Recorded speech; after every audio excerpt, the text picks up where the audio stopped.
The Berwick versus Brunswick football match is brought to you by Ye Berwick Inn. Proprietor Barry Johnson. Right now, our Berwick players are out on the ground.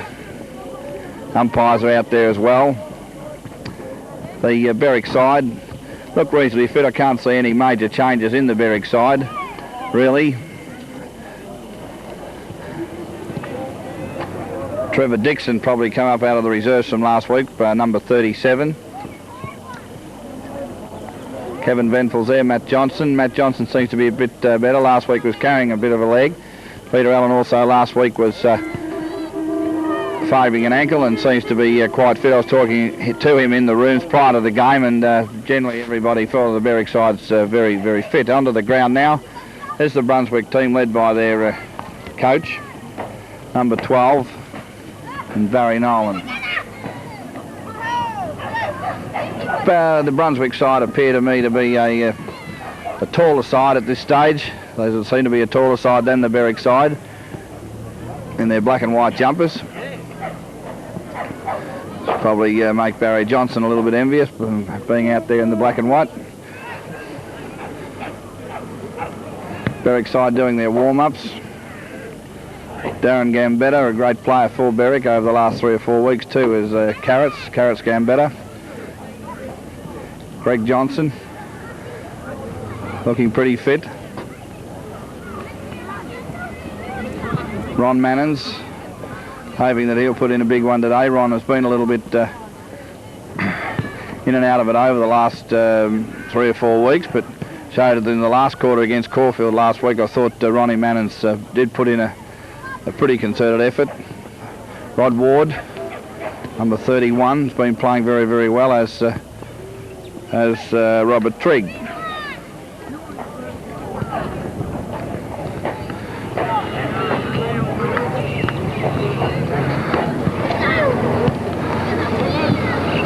I said before, the Berwick ground seems to be in fairly good order, bar that centre area, and the umpires are in the centre circle there, which is out in the dry, and it'll be up to Berwick to get the ball away out of the centre on their home ground, and being dry where the umpires are standing now might just help the Berwick side a bit, seeing it is the home ground. But round the wings, the full forward area and half forward flank and half back flank respectively are in pretty good order, considering the rain that we've had in the Berwick area over the last 48 hours.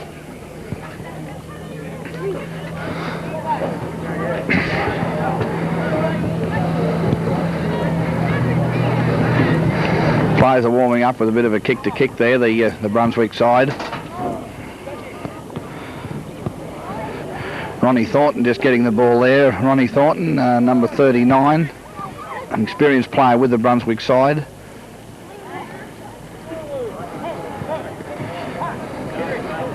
Peter Allen just had the toss.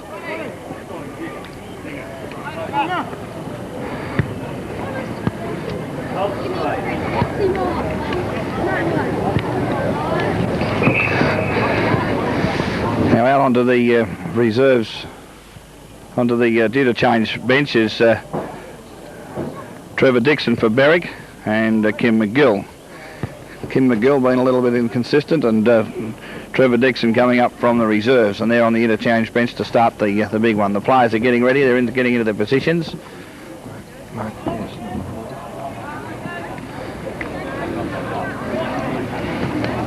Mark Pearce is a player for Berwick, number 4, that's probably not in your records. Mark Pearce, number 4, player with a fair bit of experience also for the Berwick side. Only a second. Come up into the seniors from the reserves. Mark Pearce, number 4. At full back looks like Greg Johnson. Lining up in the centre to start on the ball is Robert Trigg for Berwick. Peter Allen's playing on the half forward flank. Matt Johnson at centre half forward. The other players come out now. Ball's been bouncing in the centre, on across the wing position. In comes the Berwick player there, a beautiful handball out to Kevin Venville, who gets it to his right boot and down it goes. The Brunswick player goes through the pack there, picks up with a handball across to the captain coach, Barry Nolan of Brunswick. Comes down to Mark Pearce now, picks it up and gets a fairly decent sort of a boot to the centre half forward position for Berwick. Handball there by the Brunswick player out to Callery. John Callery on the ground, and the free kick will go to number 29, Johnny Callery. It's a bit of lead there by Matt Johnson. He comes across and he's marked the ball. A good safe pair of hands, Matt Johnson always, as he goes back and getting ready to take his kick, which may be the first score for the Berwick side. Berwick got the ball out of the centre that time. Yes, Matt Johnson comes in, leans well over it, puts it up. It's right into the forward pocket position and marked by number 31, Mel Toy. Mel Toy for Brunswick with the ball.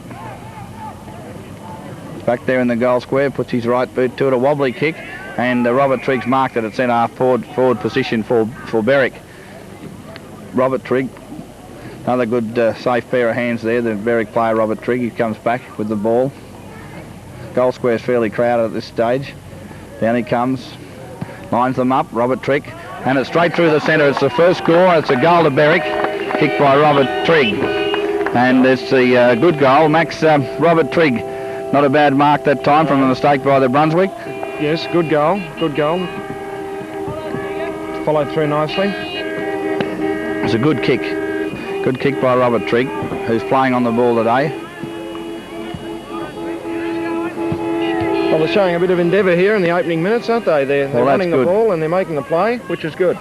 They can keep that up. They did it for only parts of quarters last week. Rod Ward gets the tap down this time. Picked up by number 3, Peter Sahlberg, the deputy vice captain for Brunswick, who kicks it straight down to the full forward there in the Brunswick, and it's a good mark.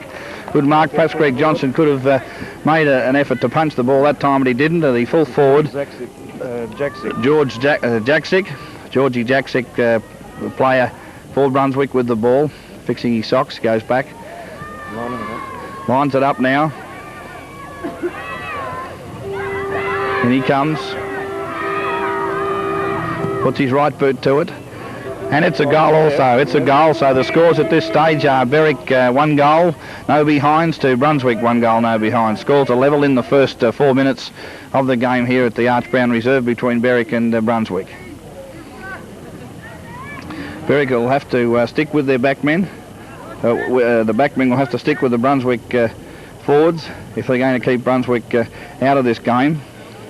Want to get right on them. You can see the Brunswick runner out there telling the Brunswick players to keep in front. Cliff Donegan, the runner for Berwick, also telling Greg Johnson to try and punch the ball up. It goes in the centre again this time. Nobody gets the tap down, but Rod Ward kicks it across towards the coach in Peter Allen of the Berwick side, who turns pretty well and drops it onto his left foot out in that centre, and the umpires found an infringement.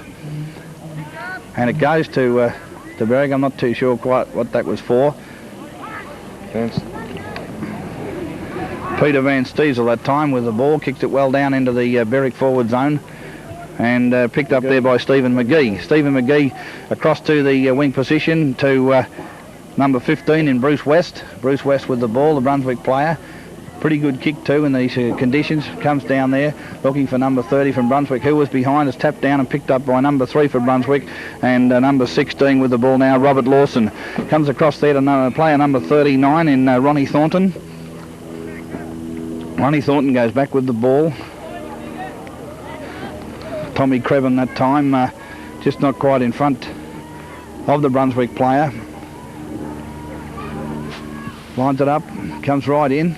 I'll tell you what, it's a pretty good kick, but the umpire says only 1 behind. And Brunswick this stage on 1 goal, 1 behind. 7 points, lead Berwick 1 goal, no behind, 6 points.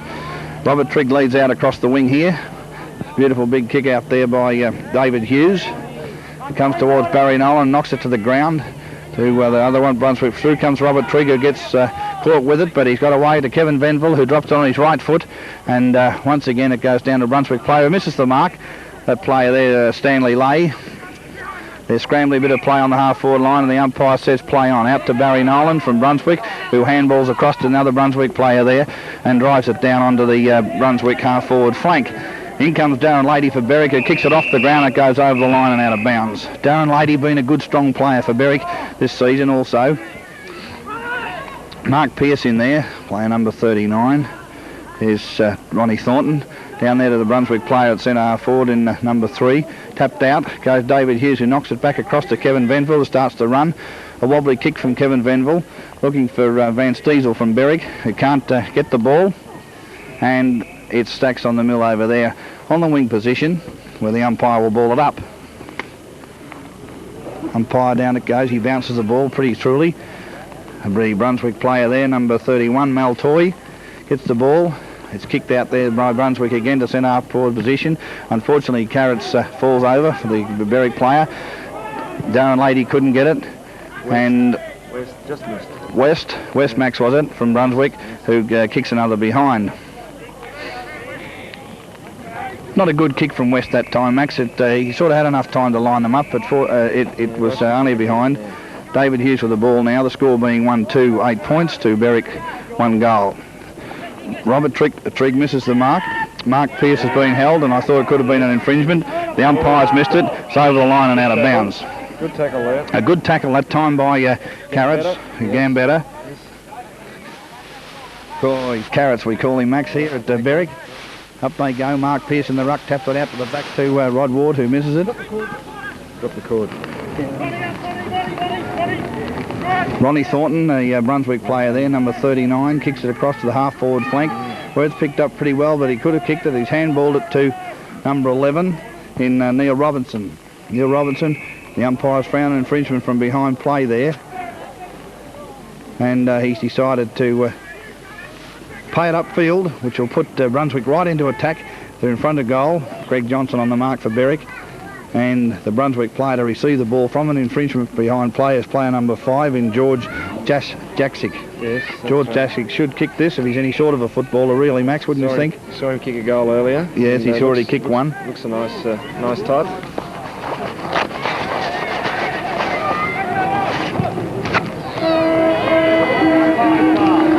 That's 2 goals. Two goals to George Jaskic, and the score at this stage, Berwick 2 goals 2. 10 points to, Brunswick 2 goals 2, 10 points to Berwick, 1 goal no behind, 6 points. Rain just starting to lightly fall here as the ball comes back into the centre. And they're ready to toss it up. George Jaskic kicked 2 goals, Max, hasn't he now? That's right. Well, they'll have to watch him down there, these Berwick players. Up it goes in the centre. Rod Ward taps it across with not much opposition from Brunswick. Matt Johnson in the mud heap at the centre. Back handballs back to Robert Trigg, who couldn't get it. Number 31 for Brunswick, Maltoy, kicks it across to player number 9 in David Callender. Scrambly bit of play here on the Brunswick centre half forward line, and John Callery was held when not in possession, was the ruling that time. Drops it down on his right foot. Up there looking for Robert Trigg, who flies pretty high and nearly took a screen. And the umpire's paid it. The umpire's paid the mark. Paid it for effort, do you think, Max? Well, it was, he tried hard in these conditions, I suppose. Yeah, well, that's right. The ball's got pretty muddy and wet already. And there's an infringement too over the shoulder, that time by the Berwick player. Handballs across to Barry Nolan. Yes. On his right boot, kicks it straight down the centre. A beautiful kick. Up the back is Greg Johnson, going for the mark, couldn't hang on to it. Nearly held it without possession. Wobbly kick from out of the pack, and in flies number 3 for Berwick in Tommy Crebbin. Tommy Crebbin looking now for Peter Allen, who's out on his own, the captain coach of Berwick, and away he goes for a bit of a run. Gets his boot to it okay, and it drives it right up into the centre half forward position where Matt Johnson's taken a great mark. Yes. Beautiful pair of hands, Matt Johnson, Max. Yeah, good strong mark. Good strong mark that time. Comes back now, he gets well back. Lines them up. Gets the body over the ball, watching the ball all the time for you youngsters that happen to watch this replay. Through it goes. Might have just faded and away. Unfortunately, it faded away at the last minute, and that's only a point. So that takes Berwick on to 1 goal 1. Brunswick 2 goals 2, 14. Full back for Brunswick kicks out now onto the grandstand side of the ground. They're looking for Tommy Crebbin, couldn't quite get it with the Brunswick player, Robbie Thornton. He's been in a bit so far, this Ronnie Thornton. Ron Mannens handballs over to, it's in the back umpire. No, he hasn't paid it, but anyway. Oh, I thought it was in the back myself, Max. Missed that. Yeah. Robert Trigg could have been in the back. Umpire balls it up though. Tapped down by the Brunswick player to this Ronnie Thornton again, who's a beautiful kick in the centre. And running in there is Mick. Magnificent. Mick Shears it is. Mick Shears that time. A desperate mark. Gets a shocking kick from Mick Shears into the centre of the ground, right in the mud heap. In flies, I can't see the Berwick player, he's on the bottom of the pack. Mick Shears with a handball across to Peter Allen, who turns round the Brunswick player, handballs to John Callery for Berwick, who gets his boot to it, and they're looking for Ronnie Mannens, who's being well covered by two Brunswick players down there, and the Berwick player on the ground at the moment is number 27, David Hughes. Now the umpire's decided to ball it up in the forward pocket for Berwick. Up goes David Hughes for Berwick, gets the tap down to Kevin Venville, who gets it off his boot. The Brunswick player there in number 43 is Stephen Baker, kicks it across. Robert Trigg has got the ball that time, turns round and kicks it back into the forward pocket position where it's safely marked by a Brunswick player. He marked it well there. He marked it well there, Max, that's right. It's handballs across in front of goal on the back line. Not one of my favourite things to do, but anyway, they've done it, Brunswick. And it comes down to Carrots, and he's knocked it out of bounds. A good play there by the Berwick player in Darren Gambetta. There was a good bit of desperation there by Tommy Crebbin there when he dived on the ball when the ball was in the centre of the ground there before. And if they can keep that desperation up, they can, they can only keep Brunswick to a bit of a standstill. Not let them get on with that running sort of a game. Now Rod Ward's got the ball this time on the wing position, looking for. I'm not too sure who he's looking for really, but the ball goes to the Brunswick player and Ronnie Thornton again. Yes. And nearly got caught with the ball. Yes. Johnny Callery, a bad handball from Brunswick, and puts him into attack, and it's a goal. It's a goal. That time, Johnny Callery. Yes. You mark that down, Max. A goal for John Callery. And a good goal, only through desperation. A mess up by the Brunswick player on a handball. That's what I say, Max. You've got to watch this handball on the back line at all times.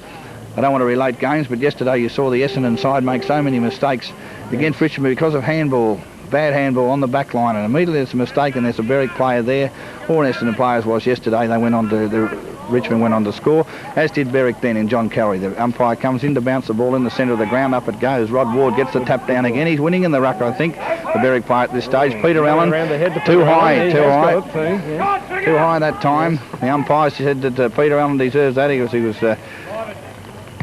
hit too high. Comes down there to David Hughes. David Hughes couldn't take it. The Brunswick player streaks away round that half forward flank for Berwick and drives it up. Carrots in front, couldn't take it. Here's Tommy Crebbin. He's on his own. He bounces the ball. Good bit of shepherd by Mark Pearce, but a bad kick from Tommy Crebbin. Puts this Thornton player for Brunswick, who handballs back to number 31 in Maltoy. Comes down there now to the young David Callender for Brunswick, which is about the centre half forward position for Brunswick at the tennis court end of the ground. Full forward again. And here's the full forward. A bit of a problem. George Jaksic. Yes. George Jaksic. Jaksic. Marks in front of Greg Johnson again. He's already kicked two. That's right. Fair way out. It's a fair way out, but he's kicked them on the angle. He seems to me, Max, as though he'd be a fairly straightforward kick. Yes, he deliberates a lot. Takes the time, yeah. Coming in. How is it? Looks like he's got it. Umpire doesn't move much. Up go the two fingers, and that'll be 3 goals to George Jaksic, and it puts Brunswick in 3 goals to 3 goals 2 to Berwick, 2 goals 1. There's no wind to speak of, Bruce. So well, no, it's raining though, Max, isn't it? There's no wind, but this might slow the Brunswick side, who tend to be a runaway side, and Berwick, of course, coming into this game as the underdogs. The umpire comes in now to bounce the ball in the centre of the ground. Up it goes. Rain getting heavier. And another knockout by Rod Ward. Rod Ward playing well, really well at those centre bounces. Beautiful handball there from Van Stiesel to Kevin Venville, that comes down looking for Robert Trigg. 2 players on him. It goes over the back. Good handball that time by Ronnie Mannens, and there's Ron Trigg, and it's gone to the left of the goal post, and unfortunately another behind for Berwick. Could have been a goal there, Max, wouldn't you have thought? Unlucky for Robert Trigg, the way he kicked that. Yes, he just kicked it a little bit hurriedly, had a bit of time, but it was great play by him because he followed up with the play and took that handball and... yeah, Ronnie Mannens read the play well from the back, came in and picked it up. The full-back from Brunswick kicks out where Matt Johnson couldn't get his hands to it.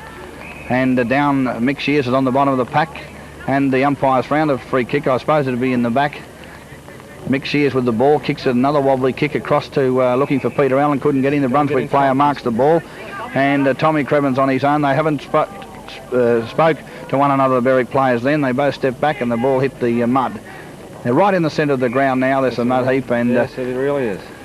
They're trying to get it out in desperation, but the umpire says, I think I'll give it to me and I'll throw it up. Up it goes. Rod Ward gets the tap down again to Tommy Crebbin. Playing well now. Playing well now, that's right. It's 3 Berwick players here, and here comes Darren Gambetta in carrots. Handballs across to Robert Trigg.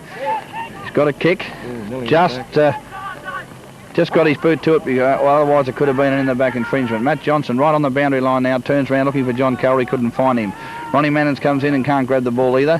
The Brunswick player, number 29, gets it out to number 9 for Brunswick, Callender. And number 24 right on the boundary line, and the boundary umpire puts his hand up and signals that it's over the line down there in the very between the forward pocket and half forward flank. In it comes. Another great knock by Rod Ward, but there's nobody there to take it. Actually, it's David Hughes that took the knockdown, my mistake. In the back to Ward. Here's Ward here. Goes back, he's not going to quite line them up, but puts his boot to it, up it goes. Looking for a high flyer in Ron Mannens, who nearly could have been a mark, just couldn't quite hold it. But a real good try from Ron Mannens, but the Brunswick break away across that centre half forward. Neil Robertson it was that kicked it, and it's down to player number 16 and Robert Lawson. 15-metre penalty that time for interfering with the player after he marked the ball. Robert Lawson for Brunswick, and beautiful pass into this full forward again in Jaksic, Georgie Jaksic. It's a hard one for commentators to get their tongue around, Max, but anyway, we'll do our best. We'll know him by the... Berwick don't sort of do something about him soon. We'll get his name right, because he seems to be in everything down there on that forward line, doesn't he? Plenty of practice, I think. Got to play George Jaksic this time lines it up, takes his time, comes in, a little bit of a skip, puts his boot to it, and it's straight through again. It's another goal. The goal umpire signals a goal, and that takes him to 4 goals, Max, does it? Yes. The Berwick Kingsway Building Society scoreboard reads Berwick 2 goals 2-14, behind Brunswick with 4 goals 2. And getting heavier, and those 4 goals kicked by George Jaksic from Brunswick. Now Peter Allen's on the ball in the centre. Up comes Rod Ward, the big ruckman for Berwick, who gets the tap down again to Kevin Venville, who nearly got caught, but he gets his boot to it, looking for John Callery, who's picked it up, and he's gone in for it, and he's lined it up there. There's nobody home for Berwick, and it goes through for 1 behind. And it's 1 behind to Berwick this time. The umpire waves the flag. Full back for Brunswick, kicks out for Callender, isn't it? Number 9 in front of Peter Allen that time. Right, yes. High kick, and in front is the Berwick player, Mark Pearce, who misses it. Matt Johnson picks it up with a handball, and it goes across to Mick Shears, who gets his boot to it, and down there to Ronnie Mannens, who just can't quite take the mark. Robert Trigg over the back, picks it up, and it's through. It's a goal to Berwick. A good goal, great play there by Berwick from beautiful handball by Matt Johnson over there to Mick Shears. Down to Robert Trigg, who was over the back of the pack, picked it up, and he's kicked it through, and it's a goal to Berwick. Now scorers this time just a little bit slow, but the scoreboard reads Brunswick 4 goals 2 behinds, 26 points, to Berwick 3 goals 3. 3 goals 3, that's right. Back the ball comes into the centre. Berwick getting a drive from the centre, Max, yes. From Rod Ward, doing a good job in the ruck. Yes, and also Tommy Crebbin doing well. Crebbin getting the ball out of the centre as well. This time Rod Ward gets a knockdown again, but it's Brunswick to clear it from the centre. He's caught with the ball. Robertson caught with the ball by Robert Trigg, who's playing a good game. Trigger kicks it high in the air, looking for Matt Johnson. It could have been an early infringement in the back, but he's paid it as a mark to the Brunswick player. I just can't quite see who that Brunswick player is at this stage. I think it's number 24. He gets just a bad kick, a wobbly kick across there to his teammate in number 11, Neil Robertson. The umpire blew his whistle and then proceeds to say play on, confusing both sides. Down it comes now on the half-forward flank for Brunswick with player number 31 in Maltoy. Kicks it towards the goal and hits the behind post, and it's out of bounds right in the Brunswick forward pocket at the tennis court end of the Berwick Oval. Boundary umpire throws it in, looking for Rod Ward, just couldn't quite get to it that time. Brunswick player gets pushed to the ground, no infringement though, and Kenny Venville clears for Berwick, and Mick Shears got it. He plays on quickly, puts it into the centre. I'd be keeping the ball away from the centre myself, but still, if that's where the leads are, I suppose you've got to kick to them. Rob Trigg picks it up, gets a knock in the side from the Brunswick player, but handballs out to Peter Allen, who handballs in turn across to Matt Johnson, who gets caught with the ball, but the umpire calls play on. And Greg Johnson that time from behind, but knocks it down to Darren Gambetta, and here's Peter Allen on his own, on the wing position for Berwick. Should put them in attack if he can pick it up. Here's Barry Nolan. He's run round Barry Nolan from Brunswick, and Peter Allen does a good job there by getting his foot to the boot. Left foot kick. Matt Johnson can't quite hold the ball, and an infringement that time against Matt Johnson. Shane Doyle, is it? Yes. Shane Doyle, the Brunswick player, copped one round the neck from Matt Johnson, and the free kick goes to Brunswick. Centre half forward position for Berwick, or centre half back it is for Brunswick. It gets his boot to it now, not a bad kick again. Up it goes there. Peter Ward couldn't take the mark. Nearly unattended that time, the Brunswick player, as they flew. Lawson. Robert Lawson. Put in that nice pass before, and he was looking for him, looking down there again. Can't quite mark the ball. Is the Brunswick player there, Darren Leahy a little bit behind, but Tommy Crebbin picks it up, and down it comes to the half-forward flank for Brunswick, and goes over the line. So there'll be a throw-in. There'll be a throw-in on the half-forward flank for Brunswick. Right on the... Yes, sorry, you're right. Yes, sorry. Right on the... on the line. Here it comes now. Rod Ward takes the ball.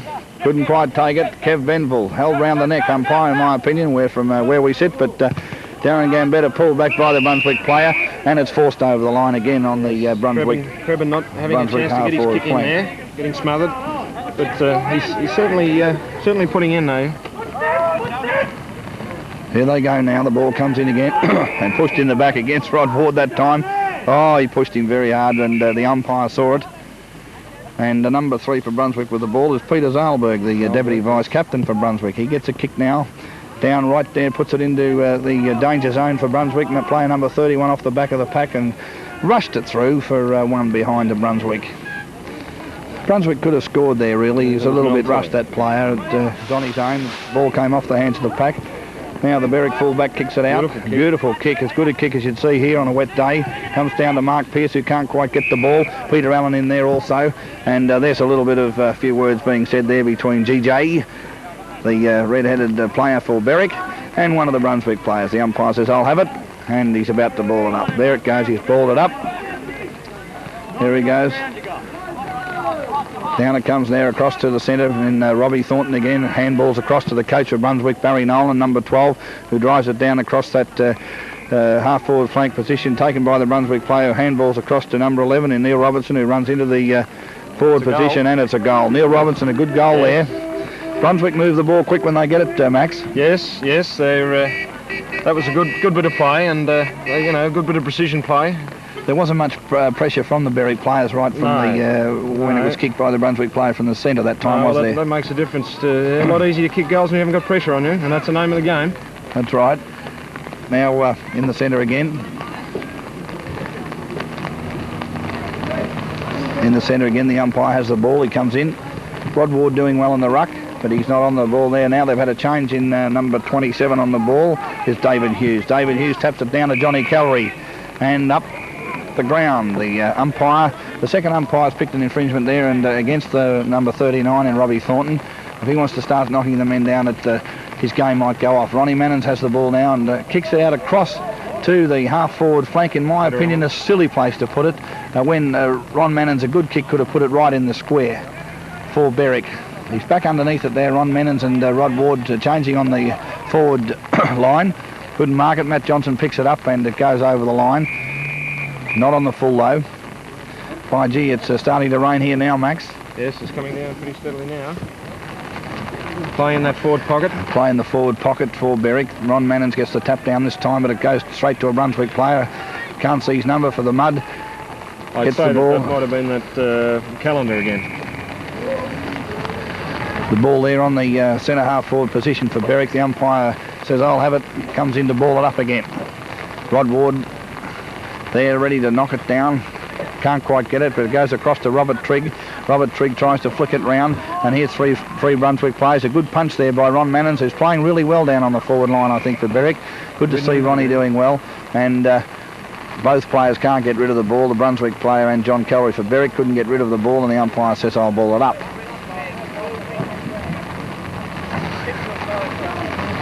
Down it comes this time. Pack formed again. And one player grabbed too high, and the umpire says, well, I thought he grabbed him round the neck, but he must have grabbed him when he didn't have possession of the ball, Max. Not too Kevin sure Venville it is, the Berwick player with the ball, right. who should be able to kick a score from here. Bruce? He should be able to. He's a good little kick, yeah. Kevin Venville, yes. He's not far out. Although the round he ball goes, was heavy, and he's he's kicked kicked a it. beautiful goal. It's a good goal for Kevin Venville. A good goal for Kevin Venville that time, and it puts Berwick 4 goals 3 to Brunswick 5-3. So they're only 1 goal behind at this stage, Berwick. Yes, and as the rain comes down fairly heavily. They're playing well, Berwick. They're They're not letting Brunswick get away with this game at all. No, they are not.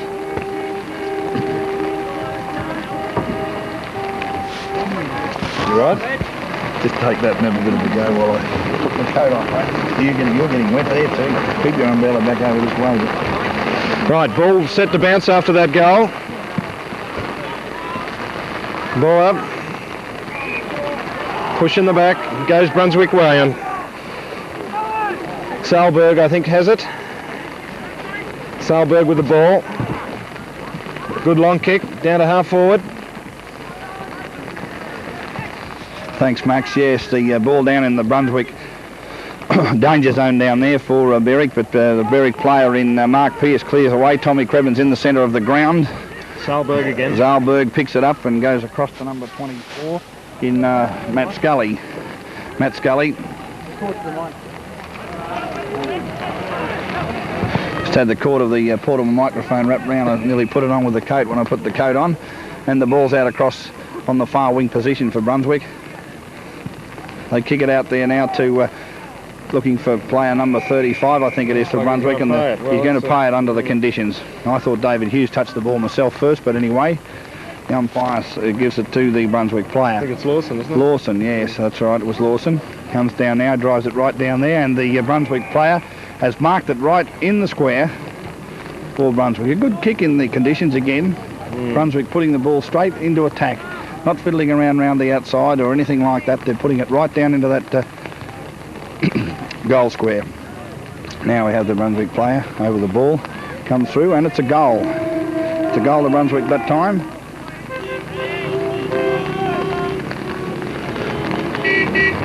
Trying to pick Frank Gumbleton, Max.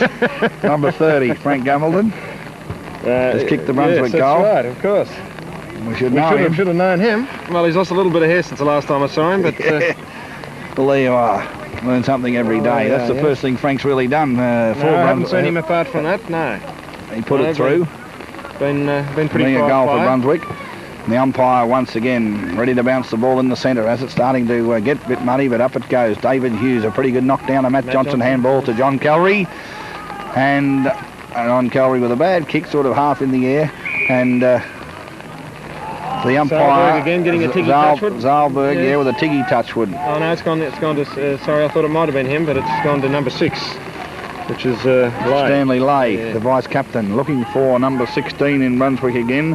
Robert Lawson. He's got it. And there's another infringement being held in without possession, number 15. I think it might have been in the back there, but anyway. In the back, was it? Bruce West. Yeah, a bit of a Tiggy Touchwood one again. I think this is where it's very important. Bruce West has dobbed it too. He's dobbed it from the centre half forward position for Brunswick. And just after a Tiggy Touchwood decision by the umpire, Brunswick get another goal. Well, I think that that's the problem, Bruce. In these conditions, you've got to be first to get the ball, because they're going to be paying those sort of decisions in this weather. And I think you've really got to be there with the ball. Yeah, and they're going to give the man that's got the ball. They're going to get those Tiggy Touchwood free kicks. Yes, today, I think so. He was in front, wasn't he, the Brunswick player? Well, he had the time. ball, and unfortunately the Berwick player was over the top of him. But anyway, there up we it go. goes again. in the centre of the ground. David Hughes couldn't get the tap down, but it's been picked up there by Brunswick player David Callender. And goes to the ground.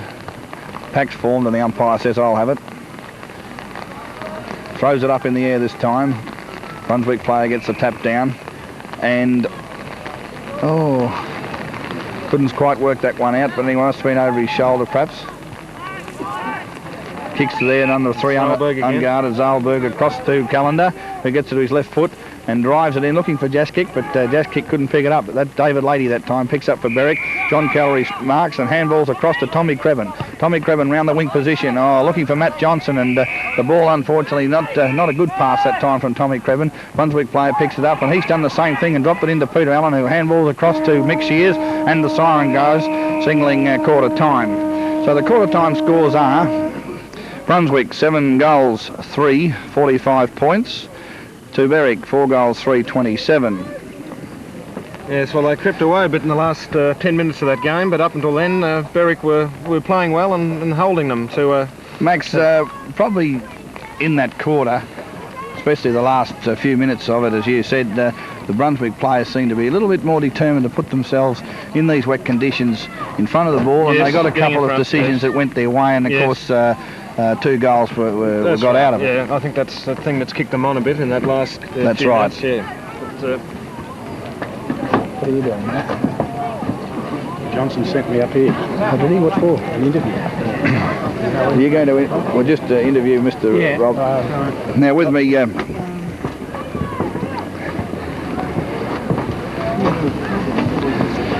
She's not the driest. no. With me at quarter time, I have Rob Sutton up here at the broadcasting point. Rob Sutton's the secretary of the Berwick Football Club. Rob, Berwick seem to be holding Brunswick fairly well, because Brunswick are well up the ladder, and I thought that there might have been a little bit more of a run away perhaps, but Berwick seem to be holding them. Would you agree with that? Yes. Redder? Forgotten your name already. The boys have done very well the first quarter. They can keep up to them in the pace side of it. I don't think Brunswick will break away that much at the end result. Now, we felt up here commentating the game, Max and I, Rob, that the Brunswick just in the last 10 minutes of not perhaps 10 minutes, the last few minutes of the game, for the first quarter, that they put themselves, the Brunswick players put themselves in front of the Berwick players with a little bit more determination, and got 2 or 3 Tiggy Touchwood decisions from the umpire, which got a couple of goals for Brunswick. Would you'd have to say that'd be about the way Brunswick played that in the last few minutes. Well, that's right. The umpires can always make a hell of a difference to the result on the scoreboard. As we see, we're 3 goals down there, where we've been the 1 goal down for most of the quarter, and then just late in that quarter they got that couple of goal break on us. Yeah, that's quite right, Rob, no doubt about that. Bob, the ground has come up pretty well after the rain that we've had here at Berwick over the last few days, don't you think? But it's just starting to deteriorate a little bit now with the rain that's come this afternoon. Once again, 9 home games of the year, 8 games it's rained. The ground naturally will deteriorate very quickly with a bit of water on it. It can't take water, as we all know. But as you say, had it stayed dried, it would have been a lot better condition, apart from our centre, of course. Yeah, right. Well, that's the Berwick centre as we know it. Yes. Rob, how would you say the gate would compare with other days, being the wet day? As you said before, we've had 9 home games and 8 of them have been wet. The usual local faces seem to be here. What about the Brunswick crowd? Have they travelled from Brunswick? Yes. Very surprised. I was on the gate there for about an hour before, and a lot of Brunswick people came through the gate. A very good crowd, considering the distance. And when we were down at Brunswick, I didn't think theirs following at home was very good at all, but it would appear that a lot of people have made the effort. They had a bus load of 40 people in it, plus all the cars. Oh, very good. Well, both sides are back now, ready to go on with the second quarter. Mr. Rob Sutton, Secretary of the Berwick Football Club, thanks for those words at our quarter-time break. Thanks for That's right. That's what we were saying at quarter time. Peter Allen receives a handball that time from Matt Johnson. Couldn't quite take the ball, being slippery and wet. And lucky enough, he gets being in front again. The ball hit the ground, and Peter Allen gets the free kick. Peter Allen, the captain coach of Berwick this time, with the ball on the half-forward flank. Not a bad kick from Peter, pretty high, but drives it right in there. It's a crowd of players. Nobody down can take the mark. Down it comes again. Handballed out by the Brunswick player to another Brunswick player across there in this Nolan, captain coach of Brunswick. Down it comes to Darren Leahy for Berwick, doing a big struggle there with the Brunswick player number 11 in Neil Robertson. Neil Robertson can't quite get it, and it goes out to Gumbleton. Gumbleton, the Brunswick player, kicks it across towards the full forward position for Brunswick. Number 29 picks up the ball for Brunswick and kicks it into the Jaksic, is it? Yeah. Kicks it into the forward pocket for Brunswick. It goes over the line and out of bounds, sits in front of two Berwick players in Darren Leahy. Now Rod Ward on the ball again, and Frank Gumbleton. Gumbleton gets the knockdown, docks it right down. Oh, it's a goal that time. Max. Yes, it was a goal. He'd already blown the whistle. You know, sometimes you think they should be committed to, you know, once they've blown the whistle, umpires, but still, that's the way the game's played these days. And yes, he said play on, and it was a goal. It probably would have been a goal anyway, but still. I thought the Berwick player was unlucky, really, because the Brunswick player had the ball. And just as he was grabbed, he got rid of it. It was a technical one, but anyway, it's a goal to Brunswick, and that makes the score now 8 goals, 351 to Berwick, 4 goals, 327. They're sneaking away, aren't they, slowly? Yes, unfortunately, but anyway. Berwick's played well, I think, this quarter, though. They just haven't got the score on the board. That time Rod Ward knocked it down. It's down into attack for Berwick, knocked out across the ground by Mark Pearce, who John Callery gets it, handballs to Peter Allen. And it's a point. Right over the top. Right over the top. Top of the goal. A wobbly kick from Peter Allen, actually, but a bit hurried. Had the distance and had the height, but it was just over the top of the post. Yes. Brunswick full-back. They certainly had Stanley Leahy this quarter. Berwick, yes. Yeah, more play than going long, but they're certainly putting themselves in a lot better this quarter. Had more play, Max. Well, they played over the last weeks, really. Yeah, than the last 5 minutes of the last quarter. I mean, they're bouncing back. So overall, during the game, they've been playing quite well. The full-back for Brunswick, David Leigh, kicked it out, and the umpires found that number 3, Peter Sahlberg, the deputy vice-captain for Brunswick, has been playing well. He has the ball, drives it across the centre from a lead to, I think that's number 11. Robertson with the ball, looks for a short pass to get into his full forward, who couldn't quite take the mark, it fell a bit short. Back it comes, cleared by Berwick that time. Matt Johnson coming in to pick up the ball, handballs across to Rod Ward. He's got to do something with it quick, and he handballs it to David Leahy. David Leahy couldn't take it because the big Brunswick player in number 31 got in front. Goes across there, Robbie Thornton can't pick it up for Brunswick, and Mick Shears clears. Looking for coach Peter Allen again, who taps it across to Robert Trigg. A good bit of play that time. Robert Trigg picks the ball up, kicks on his right foot and drops it down, but unfortunately Kevin Venville, no it's not, it's Mark Pearce, slipped on the grass, and the Brunswick player was able to take an easy mark. He kicks it across to number 24 in Matt Scully. Matt Scully with the ball back across the wing position. Brunswick not going as direct as what they were. No. Looking for their players out on the wings. It'd probably be better to... They're trying to go around that muddy centre, I would think, but they could have been getting... making it go a little bit more direct. Yes. There'll be an interchange for Brunswick too, I've just noticed, Max. You might just check that interchange player's number. There. The ball's on the far side of the ground. Mick Shears has it. And he's ready to come in now. Drives it down there into the half-forward flank for Berwick. Plenty of players up for it. Matt Johnson looks to me as though he's taken the mark. Matt Johnson taking the mark, and handballs to Peter Allen running past, who puts it in, and there's no one home for Berwick. It happens time and time and again. The Brunswick player on his own takes the mark, just in front of John Callery. They want to pick these men up now. Yeah, they've got to pick these men up. They must keep trying, in my opinion. Mel Toy kicks it to Matt Johnson, just the reverse that time by the Brunswick club. And Matt Johnson with the ball. Gives a short one into Robert Trigg. Robert Trigg on his own. The Brunswick crowd telling their players to pick him up. Well, Berwick should be doing it as well. But anyway, Robert Trigg with the ball now. And on comes number 14, the interchange player, Peter Judge. Here comes the judge. Is that what they say? Yeah, that's right. Robert Trigg comes in now. The ball goes up high, and I'll tell you what, he's put it through for only a minor. 1 point. Yes. 1 point. Scoreboard reading, 4 goals, 5 Berwick. 2 Brunswick, 8 goals, 351. Yes, they're not capitalising on the play they've had this quarter so far. Well, you know, you've seen Peter Allen missed probably one that should have been a goal, and that time there, Robbie Trigg, usually a good kick, unfortunately it's behind, so there was 2 goals. Yeah, they're failing to pick them up again. Now they're not picking those. Here's a 15-metre penalty that time against Matt Johnson for infringing with a player after he, just trying to hold the running game up, of course. That seems to have come into it these days since I played. Yeah. And that wasn't much. Anyway, down on the wing position we have the ball now, and at the bottom of the pack is Darren Gambetta for Berwick, who scoops it up and gets it out there to Hughesy.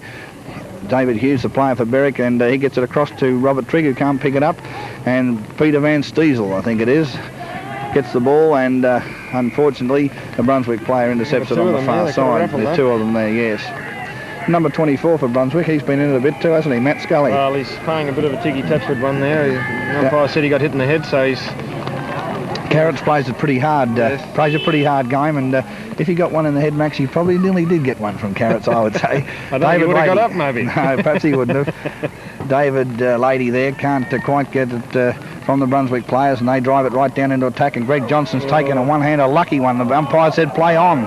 Can't work that one out, but anyway, Gumbleton couldn't get it, and it comes back out in front of the Brunswick goal now. Gumbleton trying hard to pick it up, and he's flanked by 2 Berwick players and scraped the ground. Going to be a ball up, Bruce. Going to be a ball up, yes. Just as well too, because Jaskic had the ball on his own there, and it would have been a certain goal the way he's been kicking it for Brunswick. Yes, no doubt about that. Carrots has decided to tell the umpire how to do the game. He'd be telling him about Greg Johnson's mark, I'd say. I thought it was a mark myself because it was 2 or 3 grabs and he held it. And the umpire's having a word to Carrots, and the Carrots accepted the fact that he's doing the job. Rod Ward gets the tap down. Another interchange player. Saggers. Saggers, is it? Aidan Saggers for Brunswick on the ground. I didn't see who went off because we were watching the umpire speaking to Carrots. It's over the line now. It's out of bounds, rather. Fairly easy to pick up. He's got white shorts on at the moment, but they probably won't have him for long. Off the ground by Brunswick. Good snap. Jaskic couldn't hold it. Luckily for Berwick, and it's been forced through for 1 point. I don't know who that is kicking out. Now this time, Berwick full back drives it in, looking straight down the ground for Mix. Now it's David Hughes he's looking for.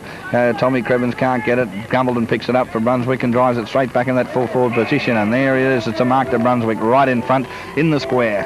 And this should be a Brunswick goal, Max. Yes, I think it's our full Number forward. 5, yes, it's again, that man. He's already kicked 4, hasn't he? He's kicked 4, yes. He's going for his 5th this time. Did he get one earlier?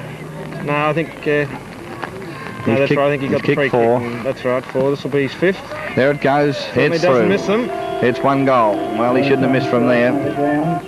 Greenvale 52, Boxhill 20. Now the score being Brunswick 8 goals 3 to Berwick 4 goals 5 points. Brunswick getting away now. They're sort of getting well away from Berwick at this stage, and Berwick having the most of the play and haven't capitalised on their possessions. The full back of Berwick has really got his hands full with that player from Brunswick. Darryl Smith. Yes. Yeah, they've might have changed. I think they've changed. They've changed him now, have they? They've brought Johnson out onto Gumbleton. Gumbleton was over the line then, but the umpire hasn't started to bounce the ball. In it comes now. There it goes. Up it goes. In the centre. Could have been tapped down by the Brunswick ruckman that time. John Callery can't pick it up on the bottom of the pack. And there's number 9. At the Callender in there again. Yes, he's in there. Been in quite a and few. number 31 gets the free kick that time in Meltoy. Yes, he's... Meltoy. 2 on their own there. 2 Brunswick players on their own. Callender, I think it is, picks it up and gets his boot to it and drives it down in the full forward position. And there's Jaskic again, nearly took another screamer. The Berwick player behind, back to Callender. Here's Robert Trigg with the ball on the bottom of the pack. Can he get it out? Scoops it out, but number 11 in Neil Robertson picks the ball up and handballs back to Callender. Yes. Callender right in front, takes a snap. And it's hit the post. You can see the mark on the post where the muddy ball hit it. And it's another point to Brunswick. Because Berwick have got to get on these men and hold them. Guest of Berwick today, of course, is Michael Tuck. He's down there. Yes, we can see Michael Tuck down in front of the broadcasting point there talking to Barry Johnson. Michael will be here at half-time, Max. We've got to interview Michael at half-time. Now the ball this time comes out on the wing position. Robert Trigg picks it up and gets it across to Matt Johnson, but the Brunswick player in number 24, Matt Scully gets in front. Ball's kicked off the ground this time by the Brunswick player, and here's Jaskic on his own but can't pick it up. David Leahy trying hard for Berwick as he rushes past him, and it'll be a ball up right in the Brunswick forward pocket. Peter Allen giving a few instructions there to the runner and Cliffy Donegan. Swap a couple of players over, and it's forced over the line again in after the throw in the Brunswick forward pocket position.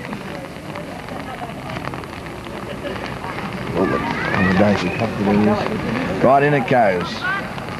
That time off the back of the pack, and it's a goal. Stanley Leahy, vice captain. Stanley Leahy, the vice captain for Brunswick, intercepted the ball off the pack. It's a good snap. It was a real sort of Kevin Bartlett snap. That one, Max, well, wasn't it? I don't know about Kevin Bartlett so much these days, but maybe... oh, well, he snapped a couple yesterday while I was watching him, unfortunately. But anyway, a good goal that time good goal. by Good Brunswick. Snap, yeah, well.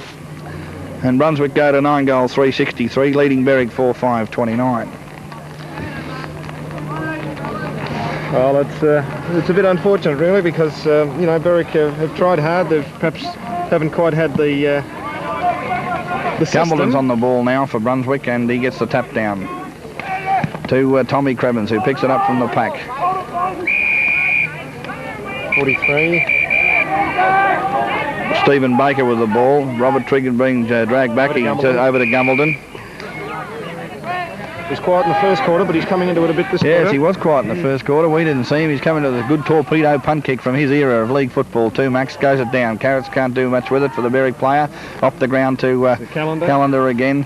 And then it goes to the interchange player that's just been come on the ground. He can't do much with it. Gets across to number 15, and number 31 from Brunswick picks it up off the back. Mel Toy it is, number 31. And that's another goal to Brunswick. Brunswick pouring it on now, and as we're about, I suppose, halfway through the second quarter here at the Arch Brown Reserve. Yes, to get on top, Bruce. It's unfortunate, but they are starting to get their system going, and Berwick just not being able to get in there and get the ball at this stage. Brunswick taking the advantage of being in front, and they've certainly got their system going a bit better.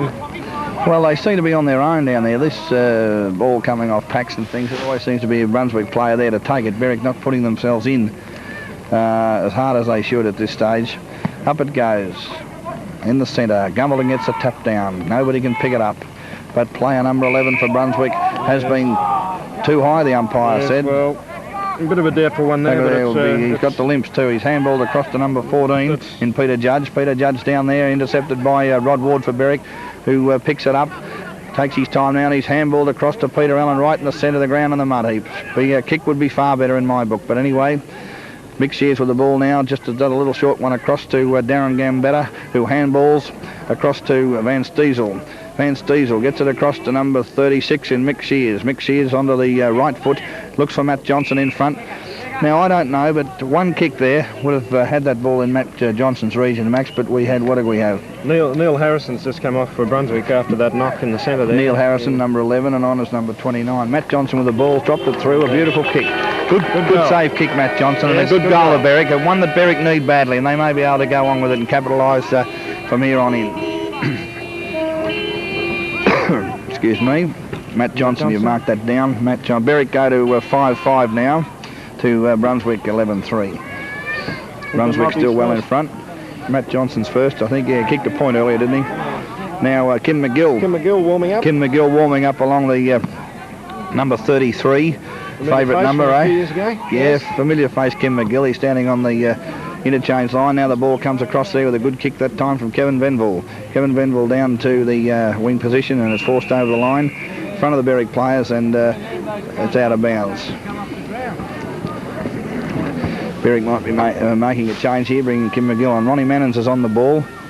Can't quite get it that time. Down it goes. It's forced out and kicked off the ground by that Gumbleton again. Here's Judge with the ball across the centre. Bad kick. Tui's looking for his teammate there, but Gambetta for Berwick doing a real good job on the ground. Forces it out, but the Brunswick player kicks it off the ground that time. Across to Mick Shears. Mick Shears with the ball. Kicks it back to the centre. In the mud, the Brunswick player in front, Matt Johnson, tackles him. Didn't have the ball either, really, but Kevin Venville's going to get... No. Gumbleton gets the free kick. I thought Venville didn't have the ball and he was held in my book, but that's the way it goes. Number 29 now in Andrew Radchenko. Kicks the ball across there to the Callender. Our man Callender again, he's bobbing up well in this quarter. Callender, short kick across to his teammate in number 3. Sahlberg, is it? Sahlberg.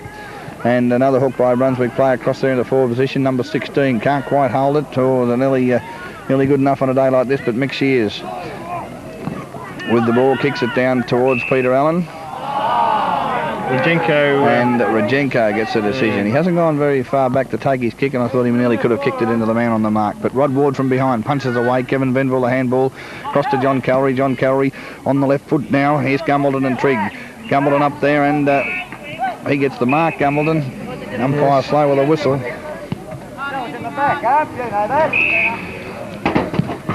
Gumbleton down there to Rajenko again. Right in the full forward position for Brunswick. Hooked out by the Berwick player. I can't see who it is on the Daryl Smith, I think it is. Gets it out across to Callery. Couldn't pick it up. There's Carrots with it now. Well done. David Gambetta, he's fought hard for it here. And it's too high, umpire. Right in the side of the head, and he's got to get the free kick. He's got to get the free kick. Well, that was A for effort, that one as well. A for effort. Yeah, well done, Max. Yes, that's right. Good play. Darren Gambetta with it. Matt Johnson looking for Matt down, hits the deck. And in goes Tommy Crebbin, who gets the knee in the head. He's pulled out and he's rubbing his head. Brunswick can't clear it, but Judge has picked it up and driven it across with a crooked kick. In there is Sahlberg, who handballs to Robertson, who gets the ball to full forward position, but Berwick's going to clear here in Daryl Smith. Yes. Daryl Smith with a good kick into the centre of the ground, looking for Peter Allen, but Peter Allen not there, and on the mud. Kim McGill's got him there. Is Barry Nolan. It's against him. It's against Kim McGill. He was over the top of Barry Nolan. Kim McGill on the ground. I just missed who Berwick brought off, but anyway, we'll catch up with that one shortly. Here's Judge again, and he's going to get... Got one for in the back, unfortunately. In the back. He blew the whistle for the mark first, and he had an infringement as well. So the big Mick Shears right back with a 15-metre penalty. Judge with the ball now for Brunswick. Kicks it up, puts it right into the full forward position. Nobody can take the mark. It's off the pack, and there's another goal. It's a goal to Brunswick again. Kicked by Bruce West. Bruce West's second goal that time. They do it easy. He just sort of came off the pack. West picked it up and put it on his boot, and it was a goal. Berwick standing round really, wondering what's happening, whereas the Brunswick players are prepared to go in and get that harder ball, drop it on their foot, and it's a score now, especially when it's in that full forward position. When it's in that full forward position, right there in the goal square, you can't afford, you've got to stick tight to those backmen, haven't you, Max? Yes, that's right. Well, at times there, Berwick have started to run a bit, but they just haven't been able to get the break. Ball's bounced in the centre again. Rod Ward over the top of Gumbleton that time gets a knockdown, but Judge picks it up and kicks it into the pack. And now the pack's formed again. Tommy Crebbin's on the bottom of the pack, and the umpire says, "I'll have that one," and ball it up. Up it goes. Good bounce by the umpire in the conditions. Gumbleton taps it down to Allen. For Berwick, who handballs across to Kim McGill. Kim McGill with the ball, nice pass, and looking for Ronnie Mannens, and he's taken a good mark. The Brunswick player going for the man and not the ball has incurred a 15-metre penalty. Now, Ron Mannens, a reliable kick. He's the best and fairest winner for Berwick last year, Max. Right. You probably may not realise that, but he's kicked a goal. Ronnie Mannens has kicked a goal for Berwick, and the crowd starting to show a fair bit more life. Well, especially the fire on the other one. That might just kick them along a bit now. Yeah, good goal that time by Ron Mannens, and that'll give Ron Mannens a fair bit of confidence. He's been looking for it over the last couple of weeks of confidence boosters. He's been down in his game this year, and I thought last week he started to show a fair bit of form and a lot more fight, especially in the last quarter against Caulfield at Caulfield. Yeah. Ronnie Mannens that time, and the score is Berwick 6-5 to Brunswick 12-3. Umpire comes in to bounce it up. And they've got Mark Pearce on the ball, who can't quite get it. Gumbleton knocks it down to Kevin Venville, who's trying to pick it up, and he's forced it over the line right in front of the Brunswick trainers there on the grandstand side of the ground, probably near the Brunswick half-forward flank. In it comes now, Mark Pearce and Gumbleton. Gumbleton gets the tap down out the back of the pack to Carrots in Darren Gambetta. And Mick Shears picks it up and goes it across the centre, and Nolan's got it. Kim McGill finding it a little bit hard to keep up at pace at this stage. But it's nearly too high an infringement from Mark Pearce, but he hasn't got the ball, and he's received a push in the back. It's Kevin Venville with the ball. Kicks it across the muddy centre of the ground to Peter Allen, who's being hotly pursued by the Brunswick player number 15. Allen turns nicely. Good play. Gets it onto his right foot and drives it into that forward position. Ron Mannens behind that time, can't take the mark, and it's forced to the ground. The umpire's found an infringement, and the Brunswick player in Stanley Leahy, the vice-captain, will get the free kick right on the centre half forward position for Berwick. The rain's starting to come down again. Lay with a beautiful torpedo punt kick, Max. One of the old jobs, right down over the back of the pack it goes, and here comes Judge. He kicks it off the ground, straight out across there to Greg Johnson from Berwick. Greg Johnson picks it up nicely, handballs back to his other red-headed teammate in Darren Gambetta, and unfortunately he couldn't quite get it. And player number 16, Lawson for Brunswick, gets it and kicks it back. John Callery, a saviour there for Berwick, and forces it through for one behind. John Callery, the tireless player and worker for the Berwick Football Club, Johnny Callery, forced it through there. Hang that down, right. Darryl Smith waiting for the umpire to finish blowing the flags. The umpire sending back. Darryl Smith, the full-back for Berwick, kicks out. He's a good kick, this boy, isn't he? Yes, very good. Beautiful kick, and Mick Shears takes a mark unattended. Mick Shears with the ball, kicks it high in the air. Not a good kick from Mick Shears. Looking for Robert Trigg, who flies early. Taps it across to Matt Johnson. Good play, a little bit of talking there by the Berwick boys. And in the centre of the ground on the bottom of the pack is Johnny Callery. There we are, the umpire with the ball now. I don't know how the time's going, but it must be nearly getting to the end of this second quarter. Up it goes right in the centre of the ground. Gumbleton shoulders Mark Pearce out of the road and gets the tap down. Mick Shears picks it up and kicks it into the man on his mark, or minding him. A handball from Brunswick player, and Brunswick player doesn't agree with that decision at all. No, Did you hear that? I gathered that. Well, the microphone wasn't down there like live action cricket. Right out across the other side of the ground now, and Kim McGill won't get to the ball in time, and it'll go over the line and out of bounds.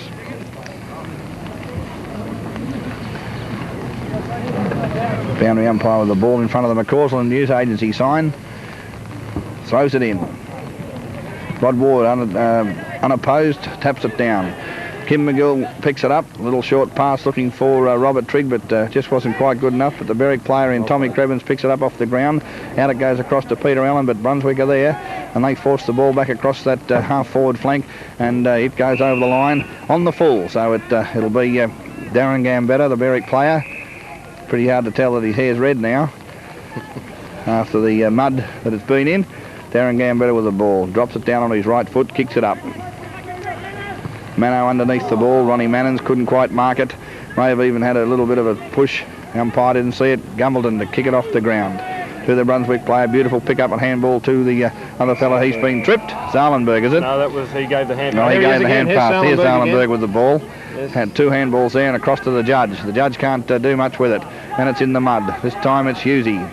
Hughes picks the ball up and does a shocking hand pass to Peter Allen. A shocking hand pass that time by Hughes, but anyway, the kick off the ground by Doyle. Doyle tries another kick off the ground and missed it, and David Hughes picks it up again. See if he can't get his hand to it that time, and could have nearly been a throw. And he's found an infringement for too high. Number 16, Lawson. Shocking kick, goes across there. Trigg can't quite get his hands to it. Carrots has got it. And Carrots looking to pick up the ball. Gets it grabbed round the leg, and he's got to get the free kick. Carrot handballs now to Tommy Crebbin. Tom Crebbin gets his foot to it to Peter Allen, who holds it. He's going to go play on, touch play on. The umpire says Gumbleton there. Picks it up and kicks it straight back down that centre. You see how one kick, but he's unattended is Greg Johnson this time.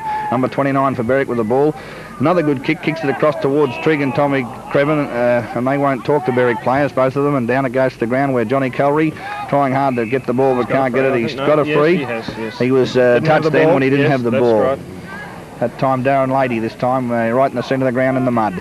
Can't pick it up either. There's Robert Trigg with it, now gets on his right boot, and there's the Barry Nolan. Clears and safely back it goes. It's kick to kick. John Callery with the ball this time for Berwick.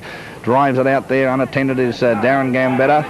Carrots gets his right foot to it and kicks it up there, looking for Kim McGill, who's got it. Shepherd for him, Wardy, but Wardy doesn't hear that. And Kim McGill kicks it across to a Brunswick player. Nolan trying hard and clears again with another kick. This time Mark Pearce tries to mark the ball. Couldn't do it. Down the ground the ball goes, and the umpire's found a free kick to... Oh, they're getting hard to tell, these players. That was David Hughes. David Hughes, was it? Now it comes down this time to the pack again, where... Nolan again clears for Brunswick. Mark Pearce trying to... Oh, he gets a whack in the face, I thought, but the umpire didn't see it. Brunswick player this time in Lawson. Kicks it out across, and where's Johnny Callery here on his own, but the bounce is too high, goes over his head, and hip and shoulder from the Brunswick player puts Crebbin down to the ground. Johnson tries to clear there, and in's Judge. Judge was in Peter Allen's back. Judge was in Peter Allen's back, as well as his hand on it, and Peter Allen accepts the free kick and kicks it looking for Rod Ward. Rod Ward, safe pair of hands, good mark under these conditions, Max. Rod Ward, down it goes, and there goes the sign, and it's half-time. Oh, that's a shame, because they started to play better then the last 5 or 10 minutes of that quarter too, didn't they? They did. They played. I thought they played well in the first 5 minutes without really getting the result on the board. That's right. Look, Max, disappointing to see Berwick come out in the first half of the first 10 minutes of the second quarter. Put a fair bit in. Yes. Unlucky not to have got 2 or 3 goals out of it, and then made the play. And Brunswick got it right away from them there, and then in the last few minutes of the second quarter showed a fair bit more dash. That's right. Yes, they have. That's something to build on the end of that quarter, because I thought they looked a lot better. They were getting in front. Their teamwork was starting to come together, and they started to get a bit more running in their game, and they certainly started to look a little bit better in the last 5-10 minutes of that quarter. But still, now Max, we'll just have a little break here for a moment. We've got an interview with Heck McGill, as one of our leading trainers, Mr. Marcus Johnson, heads into the rooms there. Unfortunately, not many of the trainers have been needed by either side. Now, with us at the broadcasting point this afternoon at the half-time break is Mr. Lyle McGill, the immediate past president of the Berwick Football Club. Lyle has been a popular president and a very popular member of the Berwick Football Club through many years in the South West Gippsland League. Lyle, welcome up here. Thanks, Bruce. In the rain. Yes. And we hope that Berwick can go on and hold Brunswick and even take this game out. What would you say up to date on the game? You know, your thoughts. Could you give us a few of those, please? I think we're a little bit slow at the moment, but they're getting the ball a bit quicker than us. But we've got a lot of youth out there, Bruce, and I'm sure that the youth will come good in the last half. And with the weather conditions, we just can't help the weather, but with the Berwick boys and knowing what they've done in the last few home games, I'm sure that in the last half you'll see a much improved team, because I think they've changed a few players around, and well, what more can I say, Bruce? Well, that's good, Heck. No worries there. I think that's quite right. I feel myself that in that second quarter, just at the start of it, Berwick had most of the play. They didn't capitalise on 2 or 3 of instances there where they were near goal, where Brunswick have seemed to be able to take the ball off the back of the pack and get a score out of it. We got like Frank Gumbleton, ex-league player in it, you know, they just kicking long. I think that's what's in the stand with too many hand passes. We've been kicking longer. Well, going for the kick instead of the handballs, but I'm sure our coach Peter Allen will work it out, and few changes and you'll see a bit of half. I'm right. Sure on that, Bruce. Lyle, the other day I had the pleasure of being at a Beaconsfield Narry Hallam game, which you were there, and we're both old Narry fellas probably. And yesterday you had a day out at Hampton Park. Who did you see at Hampton Park yesterday? Hampton Park and Narry. You went and saw Narry again. I went with my old mate, the president down here. We shared the jacket. Yeah, Jim and I don't know how we done it, but I thought we were pretty good. But we shared the jacket actually, and my old mate Jimmy. Hey, Jim. And but we went over and to promote the VFA football within our Southwest League, our old Southwest League, we'll call it. Yes. And we give a trophy to the Hampton Park team and one to Narry Hallam team. That's all we're doing is promoting VFA football in the Gippsland area, and I think Berwick, the traumas to start off the season with, we're acquitting ourselves pretty well, Bruce. I would like to take this opportunity, Lyle, to say exactly that. After watching the standard of the South West Gippsland League, in my opinion. I think it slipped back a fair bit, and really, you know, Berwick must be congratulated on the moves and the 100% better onside, on ground and off ground performance since they joined the Second Division VFA, or the VFA in general. I agree with you wholeheartedly, and the only thing I can say is that watching that game yesterday, no sour grapes like with the bit of egg thrown in our face when we joined the VFA, but I reckon our reserves team yesterday, and I don't know who's going to watch this thing, but our reserves team would have beat any of those teams yesterday, and I'll say it not with tongue in cheek, but the standard has improved here, and I think they've fallen back a little bit. Thanks, Lyle. Thanks very much for spending a few minutes with us Bruce. at the half-time break. It's my pleasure. And congratulations to Berwick Football Club, and I'm no sure with yours and Jim Hauer winning the jacket. We'll have to keep a few smiles. Oh, that's it. I just live over there. I haven't got far to go home. Whether I jump and take a parachute down. Bruce, thanks for having me up here. Good. But it's a pleasure. I think Berwick is on the way up. Now I have another gentleman with me from the Beaconsfield Football Club.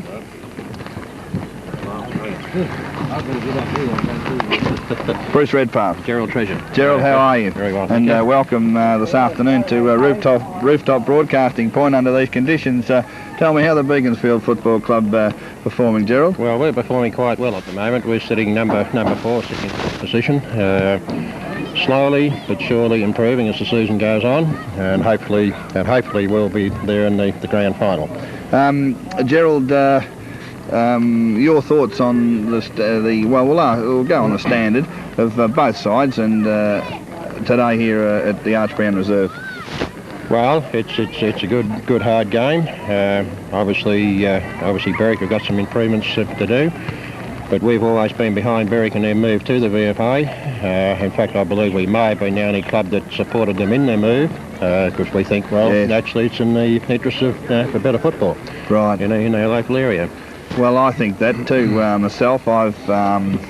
You're up here talking to me, but I'll just give you a little bit of my background. I had a fair bit to do with the Hamilton Football Club, and shifted down here at the start of the year, and the Berwick Football Club made their move to the VFA. I might add that I was the secretary in Narry, and I know the area fairly well, but I was a bit apprehensive about Berwick's move into Second Division VFA. I just said to Lyle McGill, there's been 100% improvement on the ground and also off the ground performance. Beaconsfield, where are they in the South West Gippsland League ladder at the moment, We are Gerald? sitting number 4. Number 4, yeah, right. Position. You said that before, I'm sorry. That's right. Well, who's coaching Beaky? Wayne Goods, local player, been with us a number of years, ex-Dandenong, but also been with us before Dandenong, and after Dandenong's been back about 4 years now. You wouldn't have one or two players that could come across to Berwick and play in Second Division VFA on a Sunday? There could be some players, but I won't name them. The Berwick talent scouts know everybody down there. Yeah, fair enough. Gerald, thanks very much for spending a few moments with us up here, and I'd like to wish the Beaconsfield Football Club all the very best in the finals. I presume they'll stay there. I think they will. Oh, I think we are. We should do. And I hope you have a very successful 1983. All right, good. Thanks Many very thanks. much. Thank you, Brett. Okay. You going to stand up? I think I might sit down. Oh, I'll stand up for a while. I might see my drive. Right, now it's we're about to resume play, Max, on the Arch Brown Reserve between Berwick and Brunswick. Brunswick are on top of the Second Division VFA with 60 points. They've won every game, and today I would say that they've been probably lucky to win a few of their games the way they've been playing here. I didn't realise that they were on top with such a lead, Max. What would you say? Well, yes, they've, Berwick have worried them at times during the game, and Brunswick have found it difficult, and they certainly don't look like the top side, do they? No, they don't. Brunswick are coming out onto the ground now. They're a more superior side with determination and height than Berwick. Berwick are out on the ground as well, and it'll only be a few minutes, and we'll be underway with the start of the third quarter in this big one between Berwick and Brunswick at the Arch Brown Reserve. And the weather, well, we're starting to feel the effects of it here at Broadcasting Point, because it is wet. It's rained through most of since the start of play, and it's made the ground fairly greasy. Ball handling hard, and kicking has been some pretty good kicks considering the way the ground is. Yes, there has been, yeah, certainly has. And in just a moment, our umpires are getting their training jackets off. And I don't know whether you were in the raffle or not, but yellow ticket B17 was B17? B17. I didn't get a ticket today. Morris Rioli's number. It'd be lucky, it might be a lucky number this year. Or Stephen Carey, depending on which side that you're with. Now look at this. Brunswick are getting a bit of a motivation war cry in the centre of the ground. The Berwick players are down in their positions, and it'll only be a matter of moments, and we'll have the bounce of the ball to start the third quarter between Berwick and Brunswick. The scores are Brunswick 12 goals, 678 points to Berwick 6 goals, 541. In other words, they've just about double Berwick's score. Hope you don't get any blue out of this. We'll have to see. Right. Now starting the quarter in the ruck for Berwick is Rod Ward, Kevin Venville on the ball. Tommy Crebbin is out there as well for Berwick. The Brunswick, I can't see any real major changes in the lineup of either side. It seems to be as was prior to the half-time break. The ball has bounced up there, and Kevin Venville comes down to pick it up, overrun by Matt Johnson and Kevin Venville. It's handball out there to Tommy Crebbin, who does a beautiful turn. Yes, he's played well too today. So Tommy Crebbin's played well, yes, Max. He has played well, yes. Down it goes there this time to the Brunswick player in number 7. It's Jane Doyle. Can't pick it up. They're scrambled down there, and Peter Allen tries to clear it. It's a handball across to Matt Johnson to Rod Ward. Rod Ward with the ball lines them up and puts it straight down there towards Mark Pearce for Berwick. It's punched away by the Brunswick player. Ron Mannens tries to get it, so pushing it back by the own man. Now back across comes by Brunswick. The Darren Gambetta can't hold the ball. Comes off his hands there to Callender. Brunswick, and in comes Lawson. Lawson in front of Dave Hughes, and Lawson kicks it off the ground, and it goes over the line and out of bounds right in front of the Berwick grandstand. In front of the big crowd here, Cliff Donegan, the Berwick runner with the ball, hands it to the umpire. Lawson in the ruck. With Hughes, David Hughes. David Hughes and Lawson. David Hughes gets the tap down, and Tommy Crebbins gets one round the head. The umpire doesn't see it. It kicks it across badly to Peter Allen. The Brunswick player charges through. A heavy bump there by Darren Gambetta, and it leaves the field open for Kevin Venville to pick it up, who kicks it down there to Mark Pearce, who's in front of the Brunswick player, number 17, who came on as an interchange player in the second quarter, Alan Saders. Crockett goes to the centre half forward position. Johnny Callery gets it, can't pick it up, and it looked to me as though it should have been kicking in danger there that time. The umpire hasn't paid that one. Max, would you have thought that could have nearly been a kicking in danger infringement? Well, I suppose it could have been, but they sort of let those sort of things go, and don't they? They don't seem to worry about it these days. That's right. Down it comes now, and it's cleared by Nolan. Yes. Cleared by Nolan of Brunswick, down to Lawson. Lawson picks it up, turns around now, tries to get onto his left foot and can't do it, and in comes Callender. Callender and Darren Gambetta force the ball over the line, right on the Berwick half-forward line. The umpire with the ball now. Throws it in. Rod Ward on the ball there, the two number 31s together. Rod Ward gets the tap down to Robert Trigg, who forces it on there, and Darren Gambetta held when not in possession by the Brunswick player, and Darren Gambetta will get the free kick. Yes, well, they've paid that decision all day, so that was a good decision. Darren Gambetta kicks it into half forward line there, and John Callery tries to force his way through, and he couldn't get rid of the ball, and it's a holding the ball decision, and the play goes now. I think that's Nolan, the Brunswick player, with it, who kicks it to number 31, Mel Toy. Yes. Mel Toy gets the ball out across to an unopposed man in number 6, Leigh. Stanley Leigh. Stanley Leigh kicks it up now right in front of the broadcasting point here. David Hughes trying hard to get the ball. Can't get it there, and it's knocked down and it's nearly over the line. Lawson can't get it. Tommy Crebbins is on his own, and there's a bit of a blue here. Yes. Lawson and David Hughes. Lawson and David Peter Allen the coach. The play goes on though. No, with a bit of action over here. And here's Callender with the ball, the Brunswick player, as they're fighting on the wing position. And the umpire blows the ball. The other umpire's letting it going. One's blowing the whistle rather. Greg Johnson's got it, and on the ground is number 37 for Berwick, the interchange player, and Trevor Dixon. Now they've sorted themselves out down here. A bit of fun and games there, Max. Yes, it was, but we're back to the play here. There's a free kick to Brunswick. free kick to Brunswick, and it's over the top. It's in the back. Darren Gambetta. Yes. Number 37, Darren Gambetta. Number 27. Taking down the goals, please. Number 32, Darren Gambetta, with a free kick and a 15-metre penalty to Callender. Brunswick kicks it into Tommy Crebbins, looking for Tommy Crebbins. Tom Crebbins can't get it, but it's kicked off the ground by the Brunswick player. Across the centre to Mick Shears. A bit of a lucky free kick. A lucky free kick to Brunswick that time. But what was that for, Max? Well, in the back, or holding the man, whatever you like, but he was in front, and that's the name of the game in this weather. You've got to get in front. And that time Callender gets it from that free kick. Callender marked the ball, went on with it, and Brunswick have scored another goal. That takes Brunswick on to 13 goals 6, leading Berwick 6 goals 5. A lucky one, but well, they've had a few lucky ones, but as I said, I can't keep harping enough that you've got to get in front. Yeah, well, that's it. You've got to be in front. Umpire saying a few words to settle these players down. David Hughes quite got hot-headed there on the wing position in that bit of a brawl that took place. The umpire allowed the play to go on too. I thought it might have nearly held the play up, but up it goes this time in the centre. And Rod Ward, an infringement against Wardy that time. Rod Ward. This is Mel Toy. Mel Toy with the ball for Brunswick in the centre of the ground. Mel Toy comes in, puts his boot to it. Up it goes, looking for Rodenchko. What's his name, this man? Number 29, the unpronounceable name. Rodenchko? Rodenchko, is it? Yes. Rodenchko kicks the ball out across to Tommy Crebbins, who has been awarded a mark there on the half back line for Berwick. Tommy Crebbins has been in a fair bit, Max, hasn't he? Yes, he's played fairly well. He has. Tommy Crebbins now looking for Darren Gambetta, but it's been over the top there by Rodenchko, who handballs it across to number 3, and then Gumbleton's got it.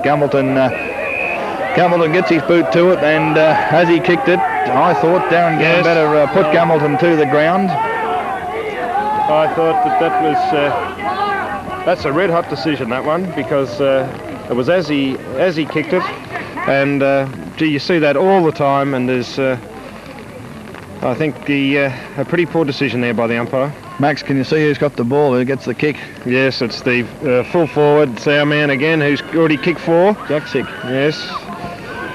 It's 4 or 5, hasn't he? I think he might have got 5, that's right. I think, unfortunately, my footy record's run, so I've lost... In he comes, Jaskic, the Brunswick full forward, and he's put it through again. I reckon that'll be 6 goals. 6 goals to Jaskic. Yes. And it all stemmed from, unfortunately, Darren Gambetta knocking Frank Gumbleton as he kicked the ball. A technical decision by the umpire, and paid it up the field, and the Brunswick player, Jaksic, kicked his 6th goal. And they go on to 14 goals, 689, Brunswick, 14-689, leading Berwick 6-5-41. The ball's back in the centre now on a dismal sort of an afternoon here at Berwick as far as the rain's concerned. Up it goes, right in the centre of the ground. Rod Ward can't get the knockdown that Mel Toy did that time. And Tommy Crebbins, and there's a bit of a blue right on the centre of the ground. Rod Ward is having a fair bit of wrestling there. Number 39 is Ronnie Thornton. Played the ball well early in the fourth quarter. Now he seems to want to argue and talk, and the umpire's got he's given the free kick to Thornton. A funny decision. Out it goes. Thornton kicks it out across there to the centre forward line for Brunswick, and number Stanley Leahy couldn't take it, and it goes over the line and out of bounds. Gumbleton to take the hit out here with Rod Ward. Up they go. Rod Ward just behind Gumbleton that time may have got the knockdown, and out it goes across there to Darryl Smith, the full-back. Darryl Smith handballs across the pack to Peter Allen. Peter Allen can't do much with it, and there's another hug and kiss me type game there between Rod Ward and the Brunswick player, but Rod Ward's been given a free kick.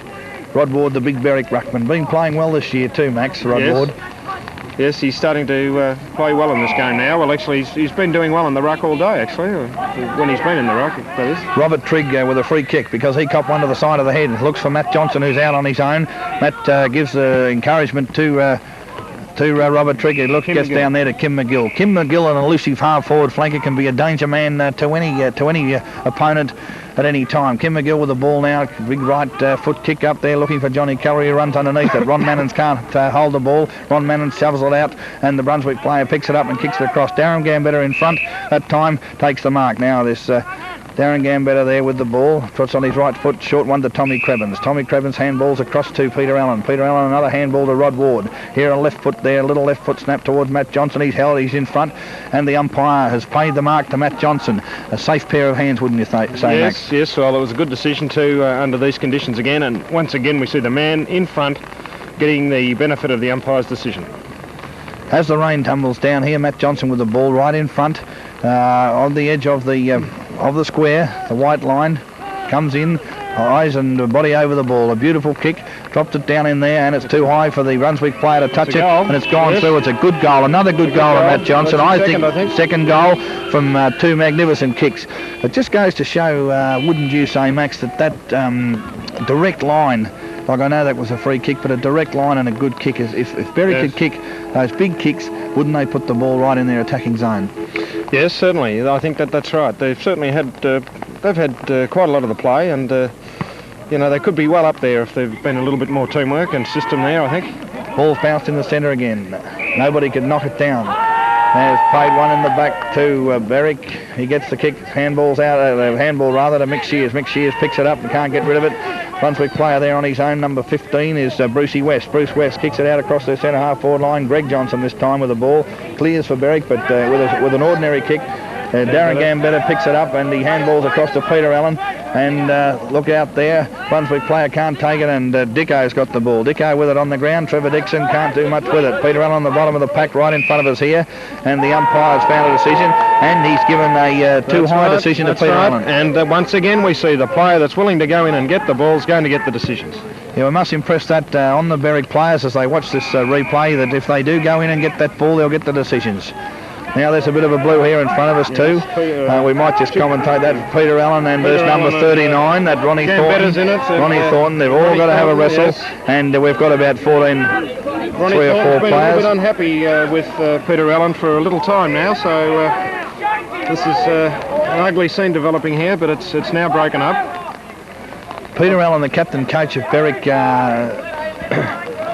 there, and Ronnie Thornton from Brunswick having a wrestle right in front of the broadcasting point here. This Ronnie Thornton has been, and I'm not trying to be one-eyed, but he has been in a fair bit of arguments just in the start of this third quarter, hasn't he? Yes, yes, there was a little how do you do in the centre earlier that I think he might have been involved in. Right up it goes. Umpire sends it up and knocked down there by number 15 for Brunswick. 16 is Lawson. Bruce West. Lawson can't quite get the ball. He knocks it across to Gumbleton. Greg Johnson, I thought that was a technical one, but once again Brunswick put themselves over the ball. They go across there, and bad kick there because he's kicked it straight to Johnny Callery. Johnny Callery. He hasn't played too badly either this quarter. Here's Barry Nolan, gets it. Trigg can't mark it. Barry Nolan knocks it down to number 9, Callender, and the Brunswick player's taken a mark there in front of John Callery. Here's Bruce West.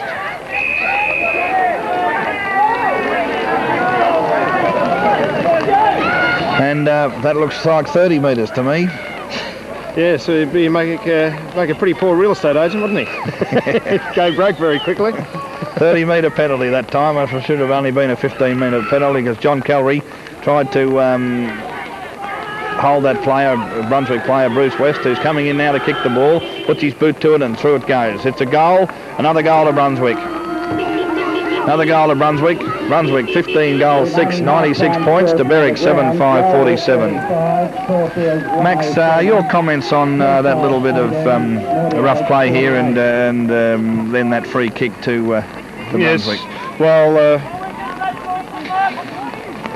I don't know about the free kick, but obviously it was silly play to allow the 15-metre penalty, but it's very easy to give 15-metre penalties these days with umpires, and you know, if you don't watch the man he runs on, and if you don't watch the umpire to where the mark is to where to come back, you get a 15-metre penalty. So it's very hard to judge these days on these umpiring 15-metre penalties. Right, back in the centre of the ground, the ball's bounced and is knocked down there by the Brunswick player, but Darren Gambetta picks it up and clears, and he drives it in there where Robert Trigg takes a good safe mark. He handballs across to Rod Ward, who kicks it there into the centre half forward position. It's picked up by Kevin Venville. Matt Johnson has the ball now. He intercepts it and kicks it into the Brunswick player, and another Brunswick player there kicks it off the ground. There's Barry Nolan, the Brunswick captain coach. He's was behind the play infringement, was it? Barry Nolan had the ball, and now they get another 15-metre penalty awarded against them. Robert Trigg brought back. Peter Allen on the mark now.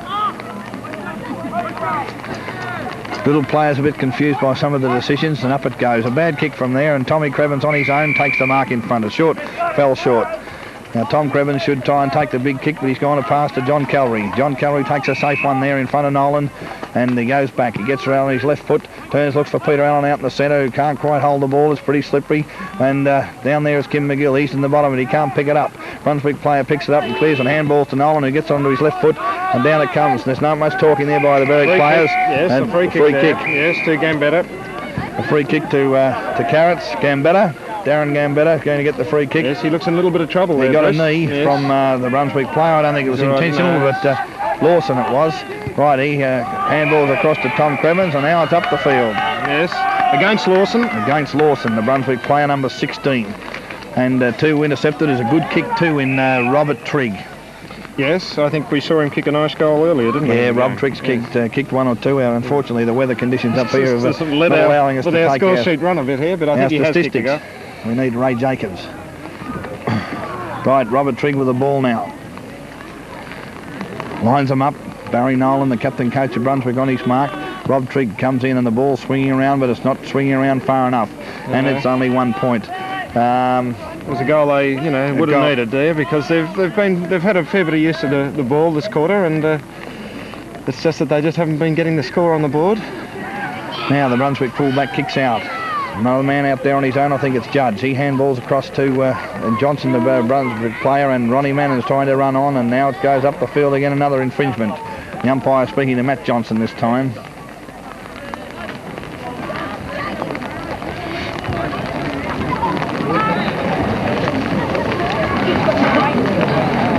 Play's a little bit confused. The ball goes to Brunswick player on the far side of the ground. It's pretty hard to pick up. Pretty muddy and pretty wet. He gets his right foot to it. Up it comes now, and Frank Gumbleton can't take the mark for Brunswick, and down it comes out the back. Tommy Crebbin's in it. He's grabbed too high by that player, Ronnie Thornton. Grabbed him far too high when not necessary, in my opinion. Absolutely not necessary. And the ball will come up, and the Berwick put Berwick into attack. Very silly to do that when you've got the score on the board, Bruce. Well, no need for it from that Robbie Thornton. He's tried to mix things and match them just a little bit too much, and I think the umpires might wake up to him now. If I was the Brunswick coach or the Brunswick selectors, I've had somebody out there, bring him off the ground and let him have a cool down. But anyway, they don't see it that way. Oh, yes. A good mark that time by Peter Rod Ward, who handballs to Gambetta, and Tommy Crebbin's in it again, takes a good mark. He's been in everything. And the handballs across to Darren Gambetta, back to Tom Crebbins. He might get caught with it, but he gets his boot to it, and there's nobody home for Berwick. Off the chest this time, the Brunswick player, Peter Allen, can't pick it up, and here's Robert Trigg. Can he pick it up? He's picked it up. Gets it onto his right foot and drives it in, and it's another behind for Berwick. Another point, and the scores this time are Berwick 7 goals, 7, 49 points to Brunswick, 15 goals, 6, 96 points. Now the fullback for Brunswick kicks out. Up they come there, the ball goes high up in the air. And nobody can take the mark. Rod Ward went for the punch. Down it comes. This is Callender, I think, with the ball. Picked it up right in front of us as it goes out to the centre. And Lawson, unattended. Trevor Dixon couldn't quite get him. He gets the ball back across to the Judge. Turns round and lines them up. And there it is. It's a goal. Judge. It's a goal to Judge that time. Yes, that came from over here. Actually, number 3 was Sahlberg, who's been in everything, and also in a little bit of a stash in the centre there with our other friend. Oh, so, Sahlberg, yes, right. Well, the Brunswick players being left on their own and unattended. Anyway, that was a good bit of play, and capped off with a good goal there by Judge. Right, back into the centre of the ground now. The ball comes. The umpire getting ready to bounce it up. He'll throw it up, I'd say. That centre's got pretty muddy out there now, Max. Yes, it's very, very heavy. It was heavy before the game, but gee, it's really bad now. Up it goes. Rod Ward gets the tap down in front of Gumbleton.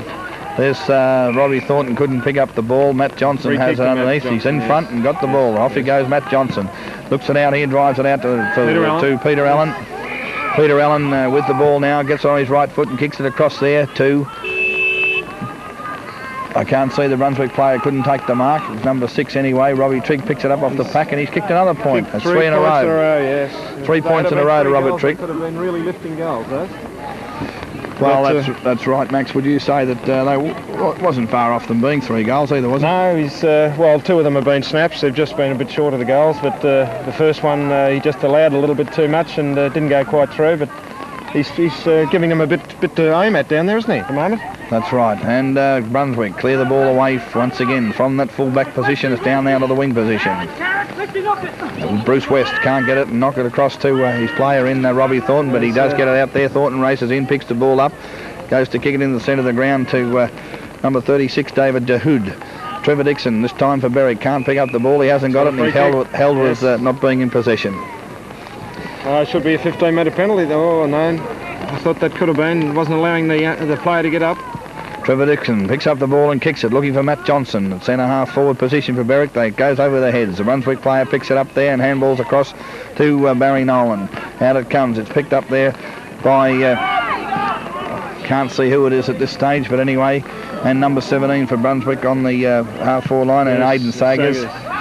Looks for the Brunswick player there, but Carrot's doing a real good job in front. Forces the ball over the line, right in front of the Brains Trust from the Brunswick Footy Club. On the grandstand side of the Berwick ground. In it comes now, this time Rod Ward. Can't get to it. Gumbleton gets the tap down. But no, it's not Tommy Crebbin. They're getting hard. Nolan picks it up. David Hughes couldn't take it that time. There's Carrots in there again. Kevin Venville with the ball, turns round, looks across. There's a player and goes sort of really nearly putting Brunswick into attack that time. Crevins picks it up well, looks for Mick Shears, couldn't get the handball. It's kicked off the ground by Gumbleton. And in comes number 14, Judge for Brunswick. And Crevins picks it up and clears. A good clearing go by Berwick. And this time we have Mick Shears. And he had his hand to it. He's pushed in the back. Mick Shears with the ball now, makes the break. And kicks it up across to Peter Allen, but Brunswick player runs in front of him. Kevin Venville with a handball. He's held after the handball at 2, and Rod Ward gets it up now and kicks it. And Ronnie Mannens out on his own. Now Ronnie Mannens handballs back across to Mick Pearce, who couldn't take it. A bad handball that time. Mick Pearce couldn't get it, and Ron Mannens is back in there to make men's meet. Right there. Now their ball's held to the Brunswick player. And the umpire says, I'll have it, and ball it up right on Berwick's half-forward flank on the grandstand side of the ground. In comes the umpire now. Well, they've got to capitalise here and get a goal quickly. Ron Mannens over the top and in the back. But unfortunately, it's gone the other way. Yes. Peter Sahlberg it is, gets the ball and kicks it out into the centre of the ground, and it's marked there beautifully by Stanley Leahy. Stanley Leahy with another good kick down the centre half-forward looking for Lawson. Lawson gets his hand to it, and the umpire's paid it. Oh, he's paid it. Hasn't paid it for a mark. He's paid it, I think, for an infringement of too high. Now Lawson with the ball.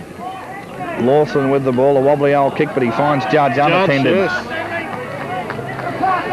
Unattended is Judge again. Judge coming in to kick, try and kick another goal for the Brunswick club. He's third, I think he's going for. He's kicked 2. And in comes Judge now, gets his boot to it, and up it goes. And the umpire doesn't move. And he signals a goal. It's a goal to Brunswick. And the score now will be 17 goals, 6 Brunswick leading Berwick, 7-8. 7 goals, 8 Berwick. Lawson, pretty strong round the ground, Max, isn't he? Yes, he's done some useful things, but I don't think the big men have had it all their own way, though. Mel Toy's done fairly well, but I'd say the... Rod Ward. Yes, Rod Ward. Rod Ward has done his lion's share of work in the ruck, and he's broken even with them. Right, up it goes, and a bad bounce by the umpire. But Robert Trigg sees fit to smash the ball down towards Matt Johnson. They're both stacks on the mill again. I thought that perhaps Matty Johnson could have got a free kick then, as the other player was in his back. But the umpire sees now. Up it goes. Rod Ward goes to tap it down and gets the knock. Yes. Gumbleton came across his shoulder. Rod Ward gets the kick. Rod Ward now with the ball. Rod Ward, you've got to try and capitalise here. Kicks it out there to Tommy Crebbins. Tommy Crebbins looks around, drives it in there. Robert Trigg can't hold the mark though, unfortunately. He's right on the bottom of the pack, off the ground by Gumbleton. And Matt Johnson, Robert Trigg rips it in there to try and get it, and they Brunswick get a free kick. Bad kick by the Brunswick player as he comes across to this Ronnie Thornton. Ronnie Thornton with the ball now.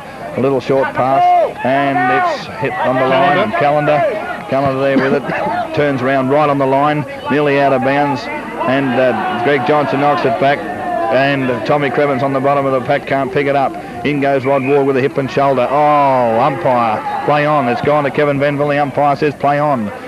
Mark Pearce now with the can't take the mark though, and he handballs out to Peter Allen, who turns into trouble nearly, but no, he clears.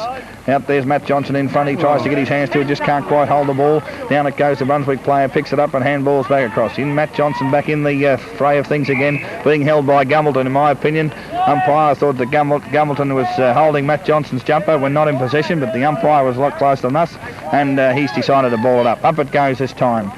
Rod Ward right up the top of Gumbleton, gets the tap down, but unfortunately Brunswick player there picks it up.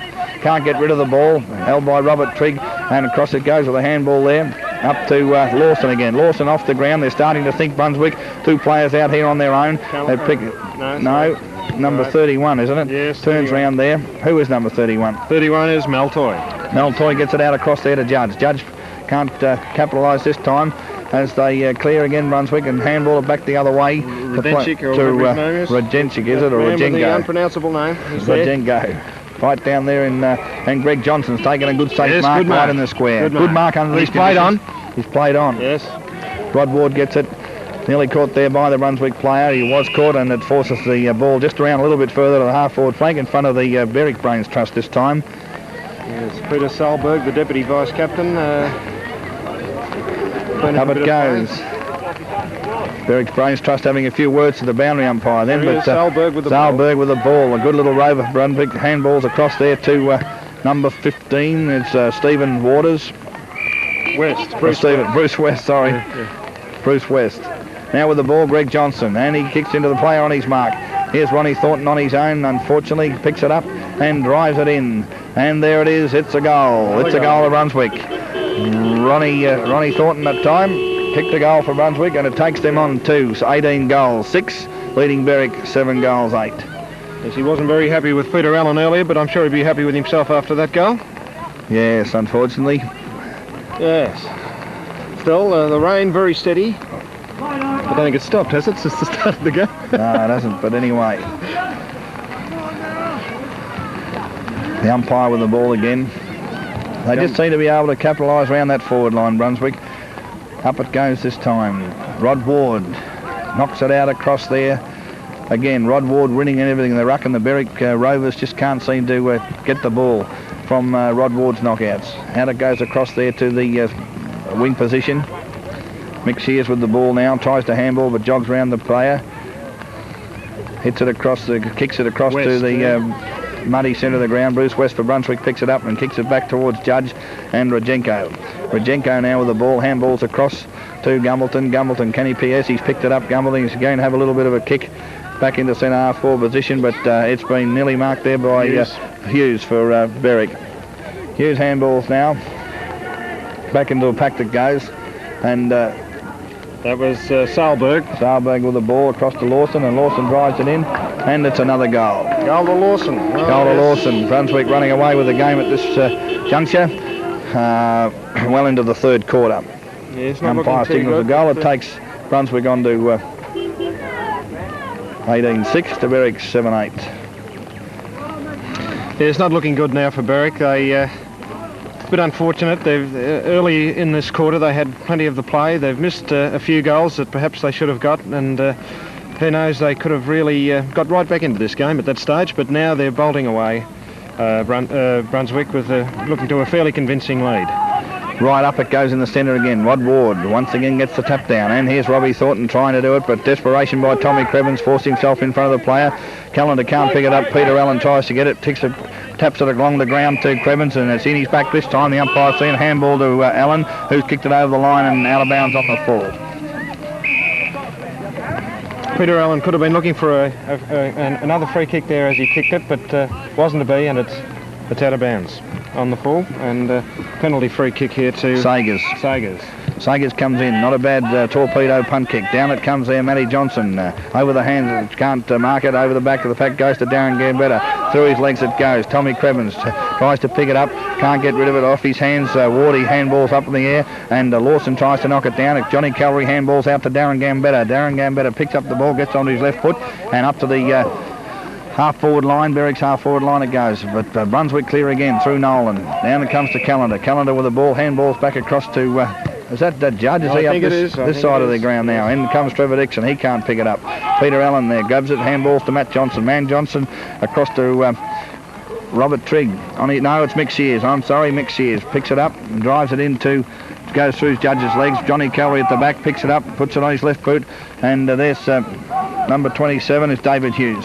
David Hughes can't take it. Kevin Venville trying hard there at the bottom of the pack, and the umpire said, look boys, you can't get it out, I'll have it and I'll ball it up.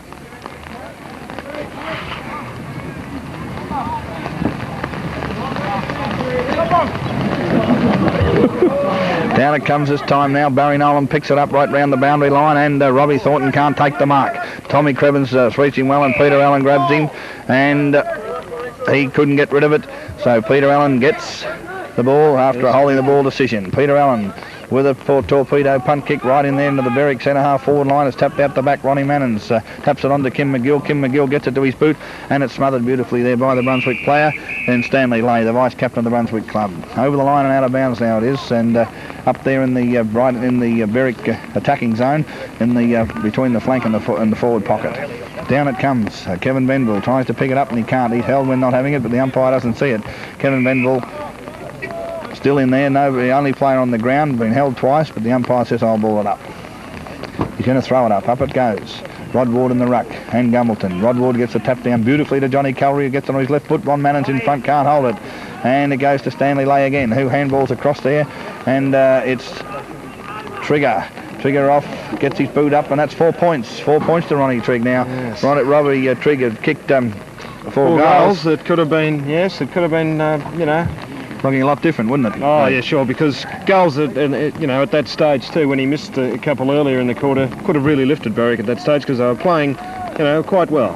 Well. And now out it comes. The Brunswick full-back kicks it out.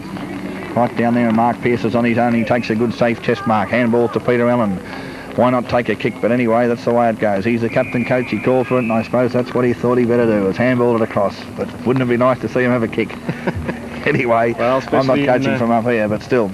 Mark Pearce with the ball, because once that ball gets down to that goal square, Max, it's a long way to the other one. Here's the goal, a beautiful snapshot there by Kevin Venville, and unfortunately it's only one behind for Berwick. Berwick score is 7 goals, 10, 52 points. Trailing Brunswick, 19-6, 120 points. It's not getting any warmer up here at broadcast. No, I think... Brunswick fullback kicks out again, hooking for Judge. Judge is out there on his own. Mick Sears cops a little bit of an elbow under the chin, but tries to get the umpire to reverse the decision, but couldn't talk him into it. Judge kicks it across there to Peter Allen. Peter Allen gets it now and kicks it down to Kevin Venville in the pack. Here we go. Handball from Brunswick to Judge. Judge gets the ball, a big long kick. Big long kick down there. Nobody can take the mark, but to clear it is Tommy Crebbins. Playing well, Tom Crebbins. And there's the siren to signal that it's three-quarter time. It was a three-quarter time. Brunswick 19 goals, 6, 120 points, leading Berwick 7 goals, 10, 52. And we'll go down below now, where we'll have a few words with Michael Tuck. Now with me at broadcasting point on the roof of the Berwick changing rooms is Michael Tuck. Michael Tuck, one of Hawthorn's, well, I'd say celebrities, and been a real top player over many years at Hawthorn. Michael, welcome to us, and just could you give us a few thoughts of what you've seen of the game so far? Well, actually, for the conditions, it hasn't been a real slogging match. It's been some good play and some bad play, but under conditions, I reckon it's been pretty good, really. And one thing about Berwick, they're down a bit, and Brunswick on top of the ladder, but I still think they're doing all right. Actually, they had a fair few scoring shots that could have gone through for goals, Right. So not that far behind. Yes, Robbie Trigg, I think, has kicked about 4 points, 4 points in a row, which would have been made things look a lot different over there in the score. But Michael, you're a past player of the Berwick Football Club and the best and fairest winner. Yes, I've only played for 2 clubs, Berwick and Hawthorn, so I've been. Would there be any chance perhaps of you coming back to Berwick one day? I'd like to think so, because where you like to start, you like to finish off and try and help the club that helped you when you were younger. So exactly, I think you know, there wouldn't be the people at Berwick would love to have you back, I'm sure. Michael, I see you carrying an injury that happened against Richmond, if my memory serves me right. Could you just tell us how it's going and how long it'll be before you're back on that on the playing for Hawthorn before the end of the year? Well, what happened was I went for a mark and the ball hit the top of the finger and just dislocated the finger and poked it out through the skin, and when I looked at it, sort of made me feel a lot worse than what it actually was. But I had to be playing in another 3 weeks, 3 to 4 weeks. Another 3 weeks. I have to play the last game of the year. Right, well, next week Hawthorn meet Essendon at Essendon, and I, being an Essendon supporter, spent yesterday out there having a fairly dismal sort of a day, and I don't think that Hawthorn will have much trouble with the Bombers next week. I never know. I think there'll be a fair bit of razzmatazz going on and why they lost, and Shooty's called training for the first time on Sunday for a fair while, what I see in the papers, so I think they'll be probably fired up to do all right. And if we can beat them, we'll make the top 3 spots, which is what we're after at the moment. Actually, we're after the top one. Yes, well, that's right. I think that if Alan Stoneham and Stephen Carey are out there playing against Deepa Domenico, there could be a bit of fire as well, since they played at Princes Park early in the year. No, Deepa's not backward. No, he's not backward, is he? He's a good, tough player. I quite agree, and so was Carey, but unfortunately... They played fair, but I think Bird was a bit stiff the way it sort of came right over Stoneham's face, wasn't that's it? Right, that's exactly right. I was there and saw that as well. Brunswick, Mike, they're on top of the ladder in the 2nd Division VFA, and Berwick are down about 7th position.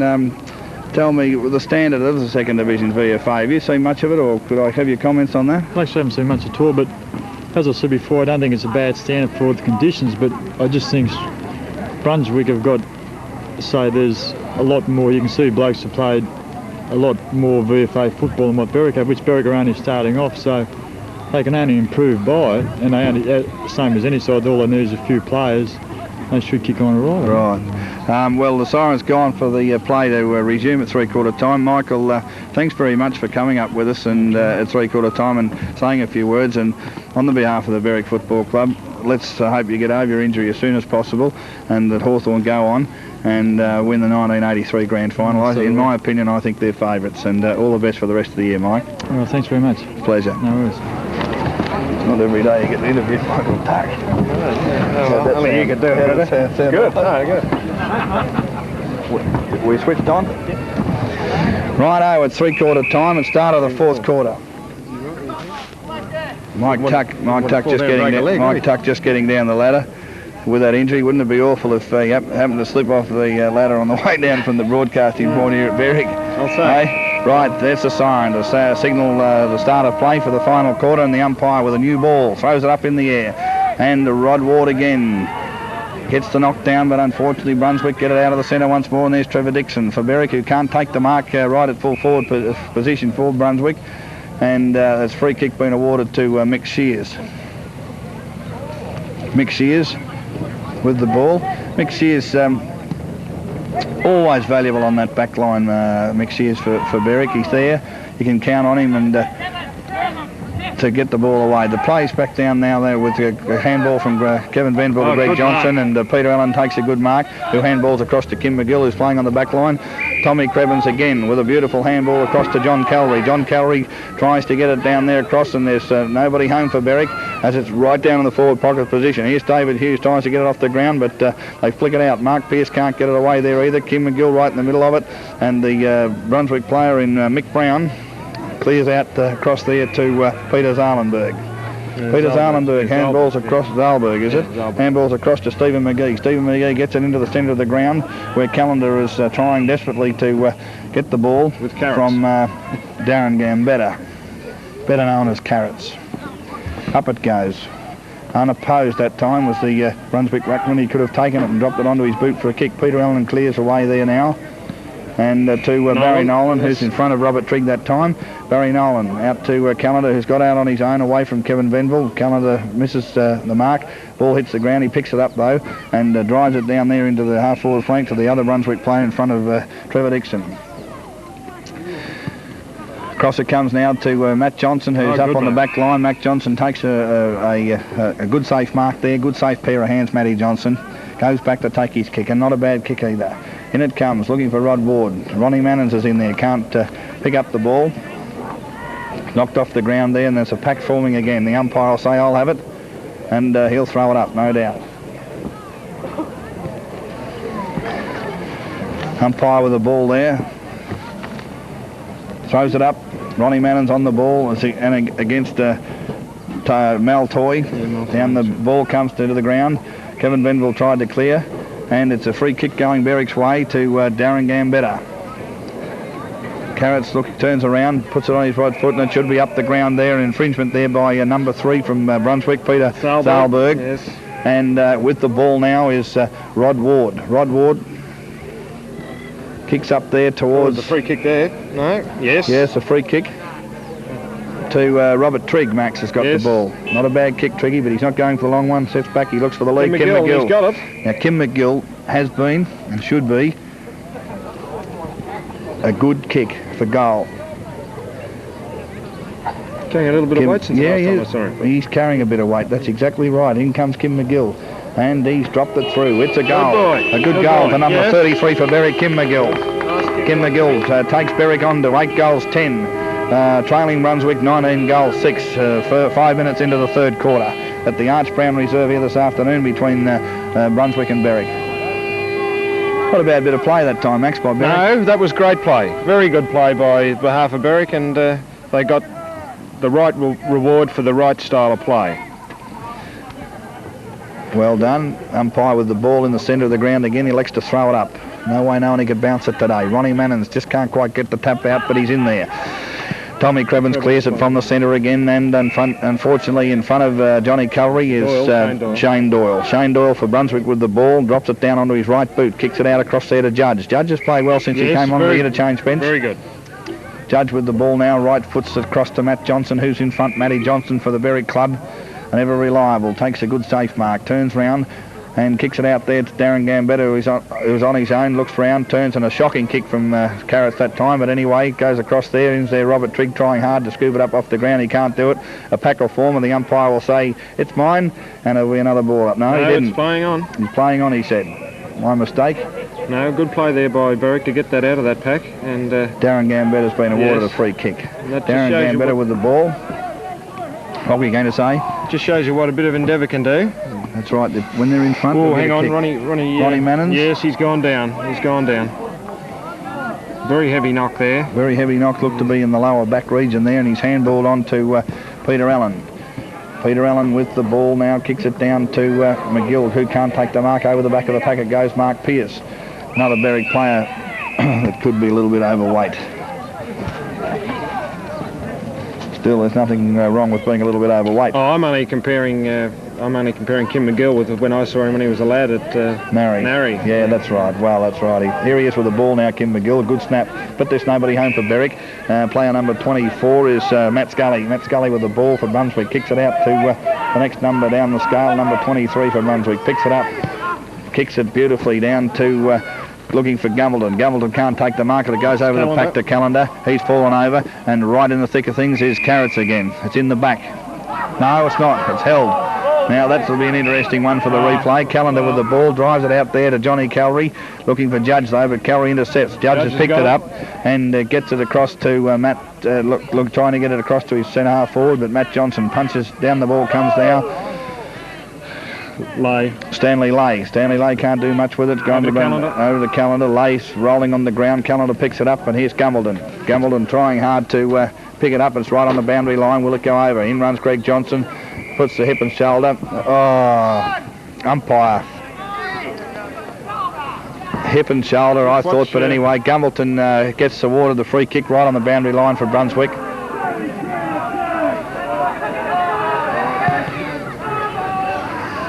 In it comes, not a bad kick from Gumbleton, eh? No, good Noel, kick. the ex-league player, Yeah, good dropped kick. it right down there into the full forward position. They can't do much with it though. And in there, Berwick fighting again to get that ball, but a pack's formed. And Kim McGill just having a few words to the Brunswick crowd there, and the old famous sign, and the Brunswick crowd not too happy with what Kim had to say. But still, down the ball comes now Barry Nolan. The Brunswick coach picks it up. He's trying to get it out, and the pack's formed again. Right over the other side, a handball comes out, Judge. and there's Judge again. By gee, he's played well since he's come on, and a good mark there. Safe Brown, marked Mick Brown. Mick Brown. Mick Brown with the ball. He's right at between the half-forward flank and half-forward forward position with the ball, and Greg Johnson on his mark. He goes back, be ready to put it in right into the square or even kick a goal for Brunswick. Mick Brown, number 4, the Brunswick player with the ball. Haven't seen much of him, Bruce. I don't think he's been on all that long, has he? I don't think so. They've had that Sagers and Judge came on as their interchange, but I don't know where he came from. He might have been quiet perhaps throughout it, but he's only kicked a point. Mick Brown that time, a young player too. He doesn't look very old, Mick Brown, number 4. He's kicked 1 point from a good kick, but wasn't accurate enough. The umpire waves the flag, and with the ball is that good reliable kick, and Darryl Smith. Yes, he's kicked off very Darryl well Smith, today. Yeah, look at that. There's another There's a beautiful kick. kick from Darryl Smith. Yes, great kick. Go on to Robert Trigg. Good mark too, Rod Ward, sorry. Rod Ward with the ball, kicks it over and looking for Peter Allen. Peter Allen can't pick it up. The Brunswick players are on the ground. There's a Berwick player there, and it's right over on the other side of the ground, and the umpires awarded a free kick. Once again, we see the player with the ball. And Brunswick player said something to the umpire, and Berwick get the free kick from being first Peter in Allen. to the ball. Peter Allen takes a good safe mark in front of the McCausland News Agency sign on the far side of the ground. A wobbly kick though, up it comes, looking for Mick Pearce. Pearce can't mark it. Fact formed again, down on the ground it goes, and at the bottom of it is Kevin Venville. Kevin Venville couldn't quite get it there, so it comes across to Ronnie Mannens. Ronnie Mannens having a bit of trouble. There's a handball there from the Berwick player, Kevin Venville again, to Rod Ward. Rod Ward let it go, and the umpire says, look boys, I'll have it, and we'll ball it up again. Rod Ward in the ruck, tries to get it out the back to Peter Allen. Couldn't do it though. It's 4 packs forming now on that centre half forward position. Down it goes, I can't see who's in there, and it's cleared away by Brunswick. Out to the wing position where Matt Johnson's running after it, and Lawson, isn't yes, it? Matt that's Johnson right. and Lawson force the ball over the side on the wing position at the far side of the ground. The rain's eased off a little bit at this stage, but let's hope it continues to ease off. Umpire throws it in, and up in the ruck is Ron Mannens, gets the tap down. Berwick have won in the ruck, but their rovers just can't seem to get it away. Yeah, they've done a good job. Peter Allen tried hard then to get it away, and he forced it out, and the Brunswick player picks it up and heads down. Darryl Smith can't do much with it either there, and Trevor Dixon on the ground trying hard. In comes Greg Johnson. Greg Johnson there intercepts the ball and the player, but he can't do much with it either. Darryl Smith picks it up, scrambly play, and handballs it out across to a Brunswick player who can't do much with it either. And the umpire said, look, I'll just have it and ball it up again. Umpire throws it up in the air. Ronnie Mannens and Gumbleton in the ruck. Gumbleton for Brunswick, Mannens for Berwick. And once again, the Brunswick player's clear, and the Brunswick player, Lawson hit the post. Lawson that time had a snapshot for goal and hit the post. And it's one behind for Brunswick. It takes them Berwick 8, 10-58, trailing Brunswick.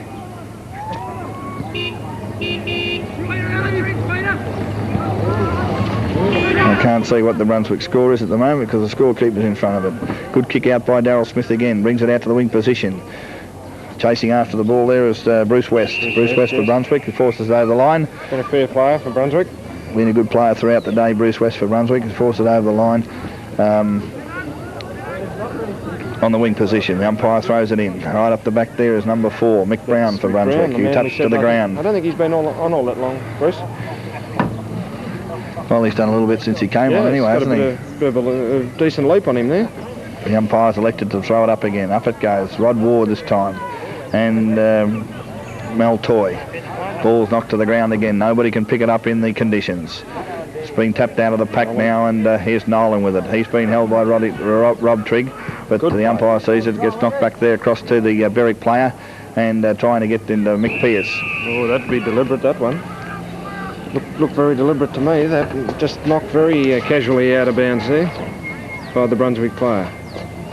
The umpire throws it in again. In the ruck, Ronnie Mannens and Mel Toy. Mannens gets the knockdown, but it's the Brunswick player in number 3, Peter Sahlberg. Gets it across in front of Mick Brown, and the Berwick player, Tommy Crebbins, he's been a good player for Berwick, Tommy Crebbins. He's got cramp in the toe. Yes. He's got cramp. And he handballs across there to Wardy, who can't hold it, but it slips out of his hand. He taps across the ground to Darren Gambetta as Carrots, and he's going for the ball, and he gets a push in the back. The umpire works it out each time. They've been consistent with it. Yeah, they've been consistent with it all day. They shoved Kim McGill in front. Good mark, and it would have been a free kick anyway, I would have said, even though he marked it. Kim McGill, number 33 for Berwick with the ball. Should put the ball right into attack. He's gone for a short one to Rod Ward. Rod Ward takes a good safe mark and puts him just about on the same distance out as what Kim McGill was, Max, but Rod Ward with the ball now, he's directly in front, isn't he? Yeah, a little bit more, but he's gone for a short one and a shocking pass. It's a long way with a heavy ball, that's right. And it's in the back of Darryl Hughes. Lucky to get that, he's played on. Darryl Hughes now back across to John Callery.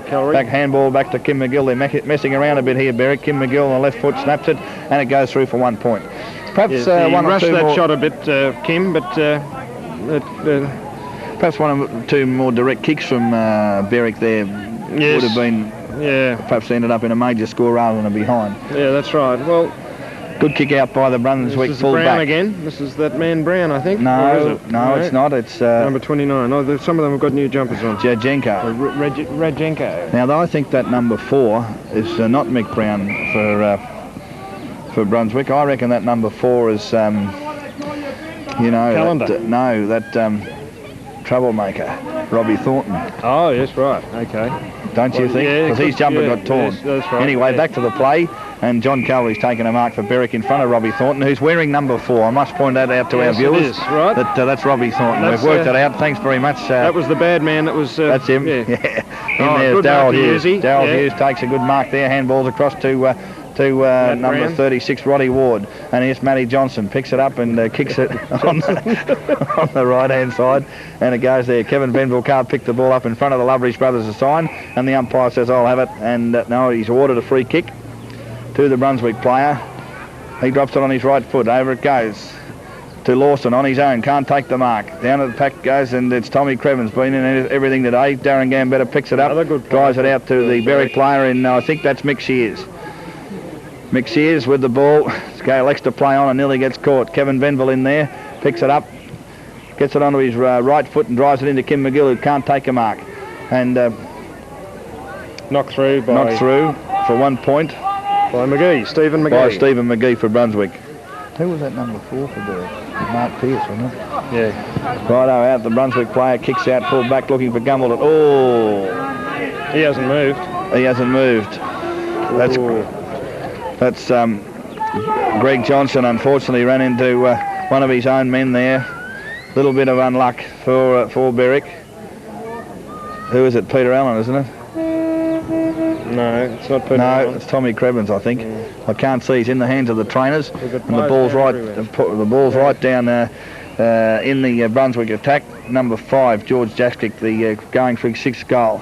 Now the Berwick player and Tommy Crebbins has got up. Tommy Crebbins there and hit hard in the pack there, quite accidentally by Greg Johnson, and Tommy Crebbins, being the top player that he's been today, has got up and been prepared to go. And at that time, Jaksic missed the goal, only kicked a point, and kicking out this time for Berwick is Matt Johnson. Matt Johnson kicks out, straight there looking for his brother in Greg.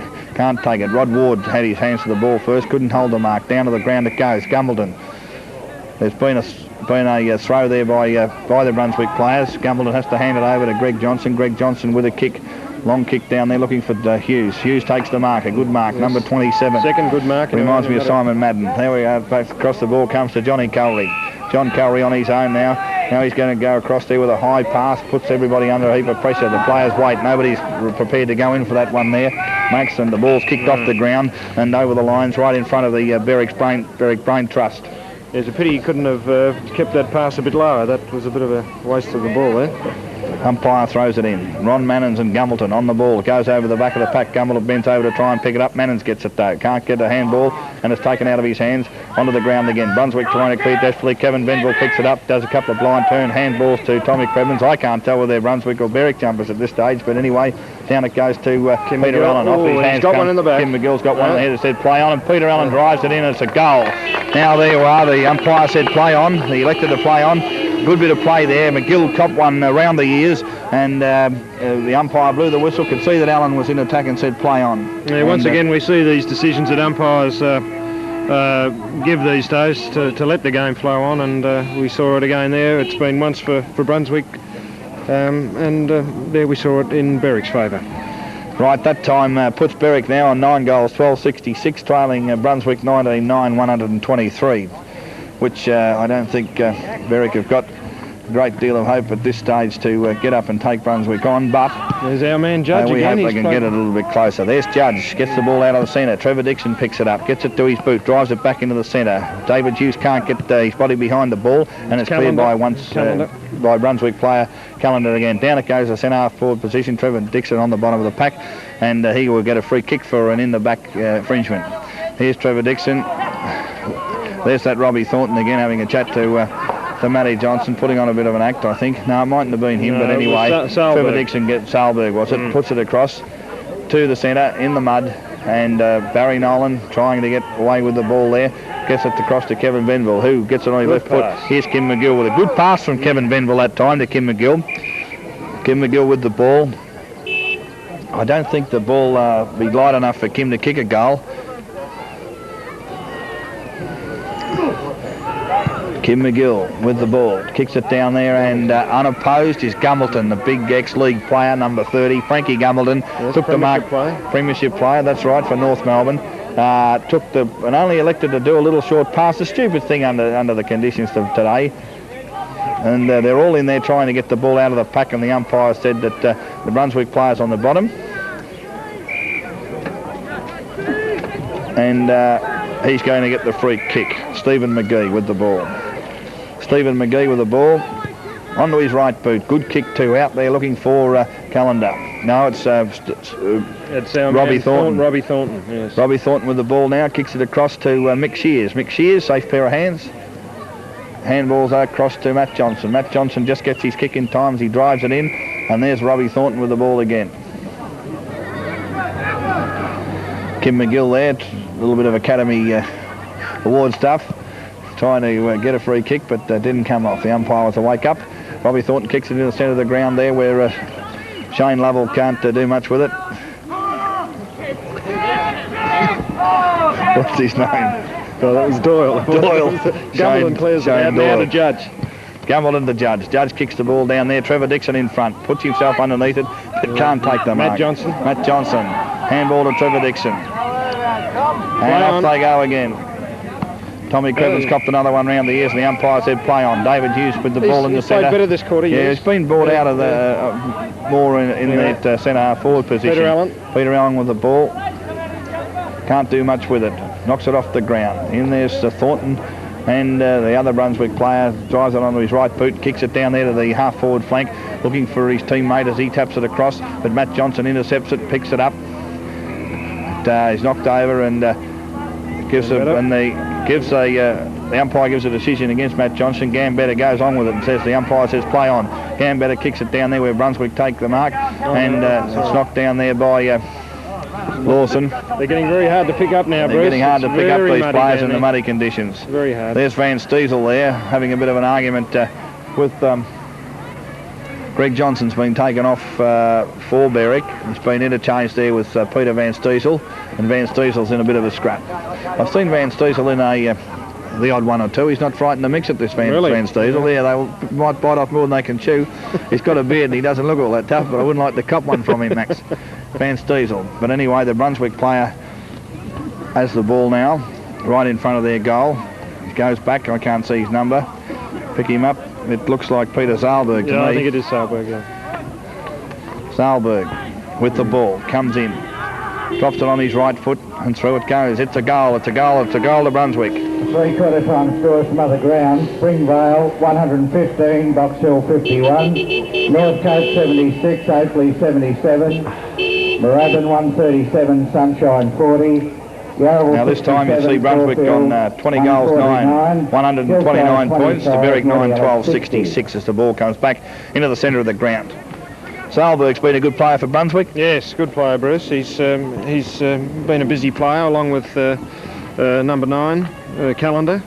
But still, you know, Berwick's best players. You'd have to have Rod Ward in the ruck. Yes, played a great game. Played a great game, hasn't he, round the ground. Yeah. Robert Trigg. Robert Trigg's been in tried very hard. It's been a pretty interesting duel with who's on him down there. Robert Trigg. They have had Nolan on him at some stages, haven't they? Nolan's has been on him, yeah. Robert Trigg, one of the more heavier players around the ground. Now you can see the play here. David Hughes will get the free kick. He handballs across to Kevin Venville. Kevin Venville on his left foot drives it into Johnny Callery, number 29 for Berwick. Takes a good mark in front of Gumbleton. Johnny Callery, umpire calls play on. In it goes. Peter Allen's there on his own, and he's just lucky to hold that one, wasn't he? Yes, but still, it's any mark's a good mark with that condition the ball's in at the moment. Yeah, and, that's right. He just got there and held it. Peter Allen with the ball now. He's going to line them up. He's going to have a shot at this one. In he comes. Peter Allen with the ball. Usually a pretty good kick, but from where we are, it's gone to the left-hand side of the post, and the umpire signals 1 point. Berwick 9 goals 13 now, 9-13, trailing Brunswick 20 goals 9. Brunswick full back. That was Nolan. There's Nolan there. Nolan that time elected the kick out. Brunswick player on a post gets it. I think it might be our man Thornton, isn't it? Robbie Thornton, is it? Yeah, I think so. Down it goes, and safely marked there. I can't see who it is at this stage. No, is it? No. Robbie Trigg. No, oh, sorry. It's not. Robbie. Gambit is miles away. Sorry about that. Oh, it's pretty hard out there now. Most of these players have got clean numbers on their back, and they all look the same. They're all built pretty well much the same. In there, Ronnie Mannens, a beautiful tap out that time. Down to Callery, who puts on his left boot and snaps. And it's a goal. It's a goal to Berwick. That's the way to do it. Ronnie Mannens, a real top knockout there. In the ruck by Ron Mannens. Johnny Callery scouting the pack, picked the ball up, got on his left foot and put it through for a goal for the Wickers. But unfortunately, Berwick at this stage need a fair few more of those to get them anywhere up near the talented Brunswick side, who are on top of the 2nd Division VFA ladder. Umpires with the ball, getting to bring it back into the centre of the ground. The rain's cleared, fog's coming in. In they come now. Ward, he's done a top job in the ruck all day, Rod Ward. Very good. In it comes, Rod Ward and Frank Gumbleton. Rod Ward over the back again, another knockout. How many's he had? Brunswick player clears it now, and Van Steesel in front can't grab the ball. That's Trevor Dixon, he can't pick it up either. But he's been over, picked it up, and Trev Dix, really good job there. Kicks it out, but unfortunately Barry Nolan's there from Brunswick to intercept it. Ball goes out of his hands, hits the ground, but he's still in there, and it's gone over the line and out of bounds. On the wing position. The umpire's awarded a free kick, has he? Yes, he has. He's kicked it up there, Robbie Thornton, to number 29. He's said we'll throw it in. So we'll get his name right. Radchenko. Radchenko. Andrew Radchenko. I think I picked up the Jack Dyer disease. Wouldn't be hard. But anyway, down there is Carrots. Carrots is covered in a heap of mud. Handball's out there to the Berwick player, gets it to his boot. Back into the centre of the ground it comes. Nolan playing pretty safe, isn't he? Every time Nolan's been near the ball, he hasn't done much wrong, has he? Brunswick player in Robbie Thornton picks it up, handballs to Judge, and there's Judge. I'd say that'll be his 3rd goal. He gets it through, and it's a goal to Brunswick. Yes, Brunswick Judge has been a busy player since he's come on. 21 goals 9, leading Berwick 10 goals 13. Sorry, it wasn't who handballed that cross then, it was Gumbleton. They both look very similar, don't they? Nolan and Gumbleton. They do now. They're all looking similar under these conditions. Well, they all look the same, yes. Righto. Back in the centre it comes. Well into the final term here at Berwick this afternoon. Umpire comes in. Throws it up. Rod Ward. Another knockout for Rod Ward. Gee, he's played well. Anyway, but Brunswick clear from the centre through Robbie Thornton to Lawson. Lawson picks the ball, ducks underneath beautifully, round another Berwick player in there, and up it goes. Rob Trigg put Lawson down to the ground, and the umpire hasn't seen it or said that there could have been a bit of acting in that. And Lawson's kick takes it over the line, right in the forward pocket position for Brunswick.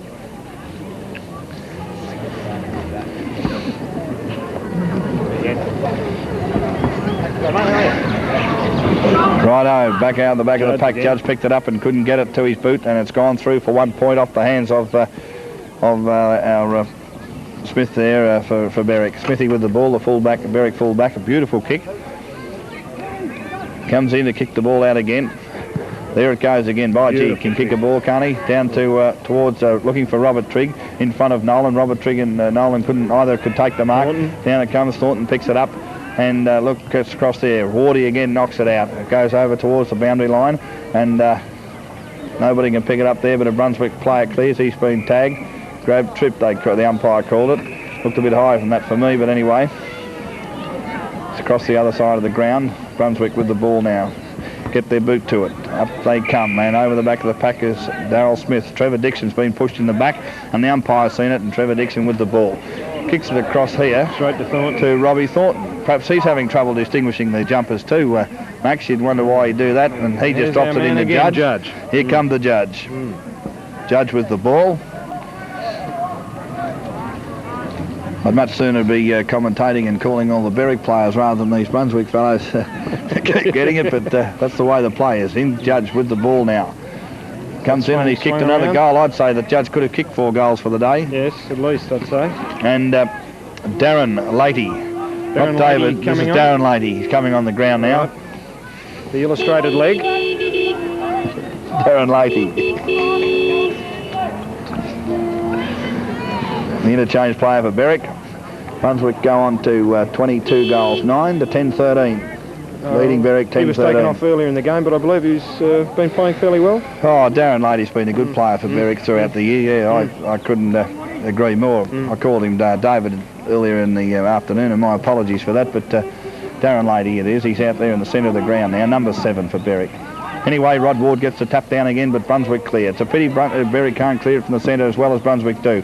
Lawson with the ball, kicks it down. It's not a very high kick, goes along the ground, and it's picked up by Smith, the full-back for Berwick. He kicks it out to Matt Johnson. Matt Johnson gets the mark.